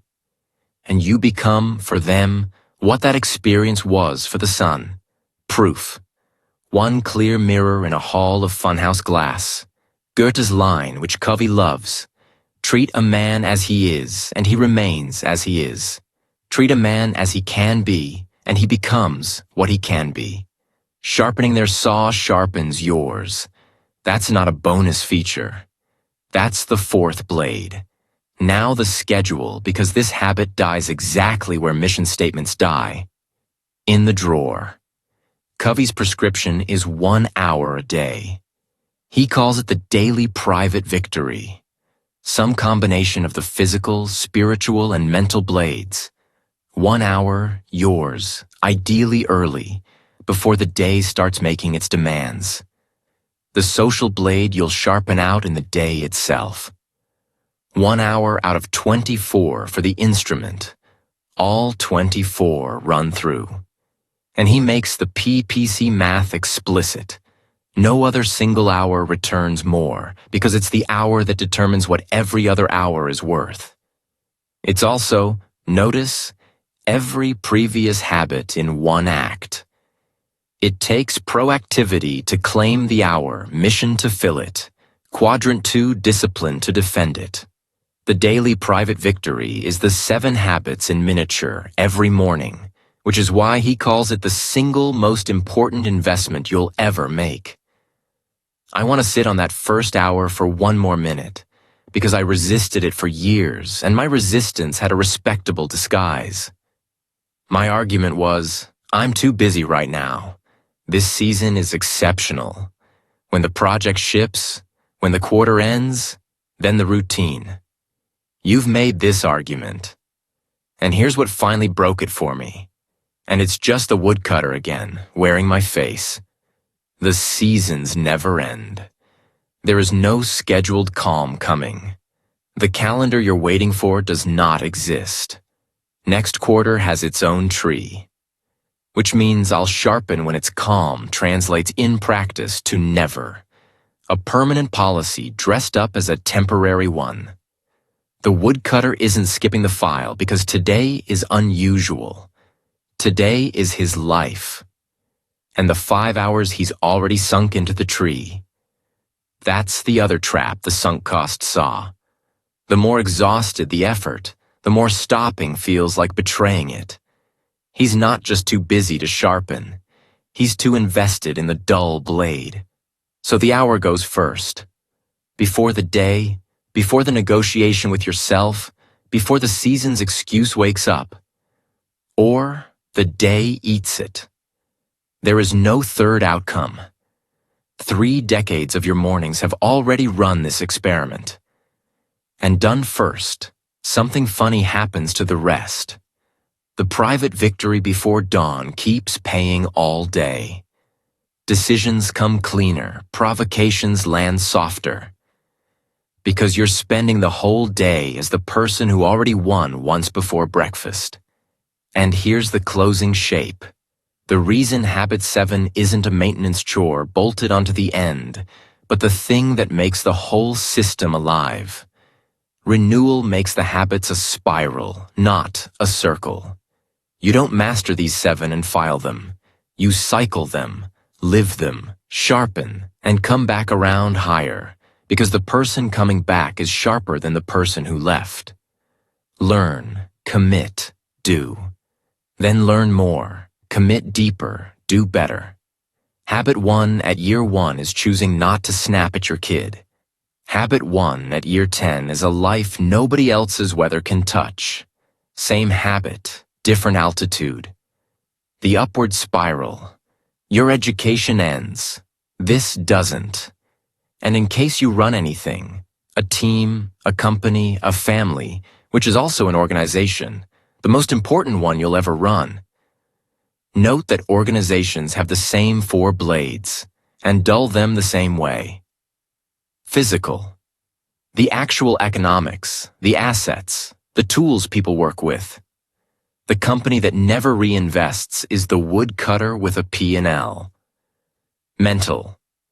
Does anybody learn anything here, or did development stop at onboarding? Social emotional.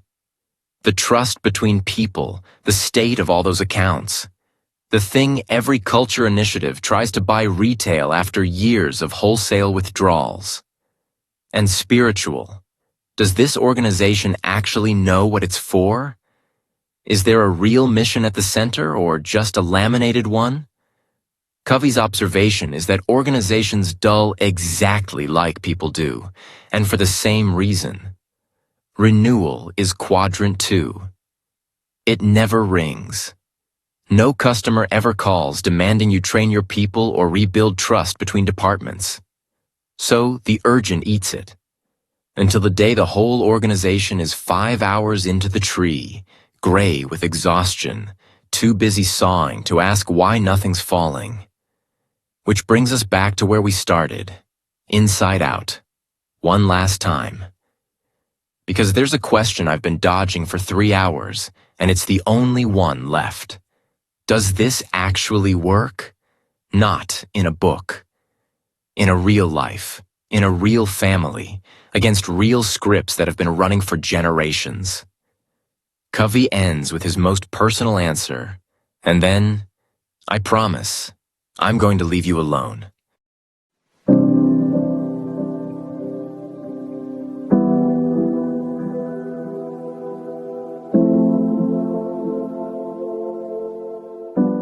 So we end where Covey ends, with a confession about his own marriage, which after everything is somehow the most reassuring thing in the book. He and his wife Sandra started taking 2 hours, a couple of times a week, alone on a trail bike, out to a quiet edge of a wheat field near where they spent their summers. Just to talk, no agenda. And the deal they slowly worked up to. This is decades into a good marriage, mind you, between the guy who wrote this book and the woman who'd lived it with him. The deal was total openness about their own insides. Not debating, just exploring. How did you get to be the way you are? What made this thing a sore spot? And they hit real pain doing it. Old scripts. He discovered tendencies he'd inherited from his parents' style. She traced an irrational-seeming loyalty. A thing they'd actually bickered about for years. A brand of appliance, of all the ridiculous things. Down to its root. Her father, a dealer of that brand, quietly leaning on it through the depression to keep the family fed. The irrational preference was a daughter's love wearing a disguise. Years of low-grade friction, dissolved in one afternoon of actually understanding where a script was written. 2 people, both fully grown, both successful, still sitting on a bike at the edge of a field doing habit 5 on each other's childhoods. It never ends. That's the point. That's why the last chapter of the book is called Inside Out Again. Because it's not a course you complete. The scripts you got handed. From your parents, who got theirs from their parents, all the way back. Those don't expire on their own. They run until someone in the chain sees them, names them, and chooses something else. And Covey's name for that person is worth the whole book. The transition figure.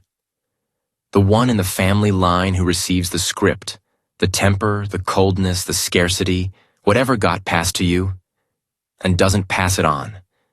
The place where it stops. Anyone can be that. It takes no permission, no credentials, no cooperation from the people who handed it to you. It takes the space between stimulus and response, inhabited on purpose, for years. I want to give the transition figure one more minute, because it might be the most hopeful idea in the entire book, and it goes by in 2 pages. Covey knew a man, this is in the book, who could trace the temper in his family, the harshness, back through generations. Father to son, each one swearing he'd be different, each one handing it down anyway, because a script you've never examined doesn't care what you swore. And the man decided, in the middle of his own life, already a father, already having passed some of it on, that it stopped at him. Not that he'd feel differently. Feelings, remember, are weather. That he'd respond differently. Space between stimulus and response, occupied on purpose 10,000 times, imperfectly. And here's what that actually purchased, and why I said hopeful. His kids will fight their own battles, but they will not fight that one. They'll inherit a different script, one with an edit in it, and they'll never fully know. That's the strange, thankless part. They'll never fully know what they were spared, because you can't see the storm that didn't reach you.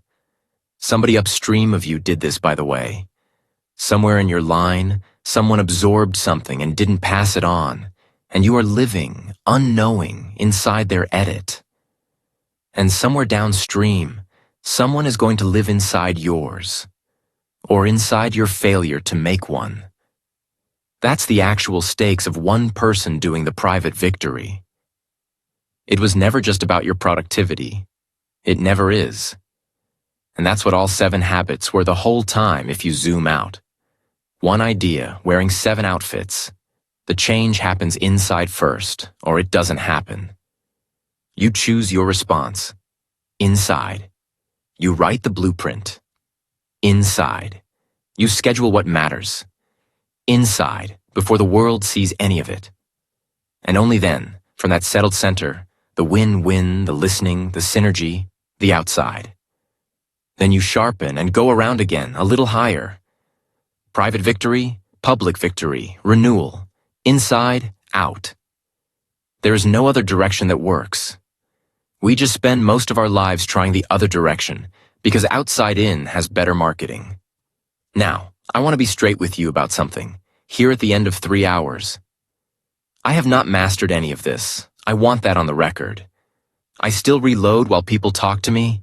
I still have entire weeks eaten by quadrant 3, and I could tell you which relationships in my life are overdrawn right now, by name. The guy who made this video is not up on some hill waving down at you. I'm on the same climb, and most days I'm not that far up it. Covey himself, 40 million copies, was working on it on a trail bike in his 60s. And I'm not here to tell you what to do with any of this. I genuinely mean that. Maybe you run the 30-day proactivity test. Maybe you write the mission statement. Maybe you book 1 hour this Sunday and plan a week by roles, or finally have the expectations conversation you've been dodging, or just put your phone in the other room tomorrow morning and sit with a notebook for 10 minutes. Or maybe you close this video and change nothing. And honestly, that's fine. It's your ladder. It's your wall. But before you go, do one thing for me. 1. Go back to the funeral. 3 years out. The 4 speakers are standing up. Family, friend, colleague, community. You know, right now, tonight, you already know what they would say if it happened this Friday. And you know what you want them to say instead. The entire book, all 7 habits, all 3 hours, lives in the gap between those 2 speeches. So, what's the first thing you're going to do about the gap tomorrow morning? That's the question. That's the whole thing. What do you want? Do you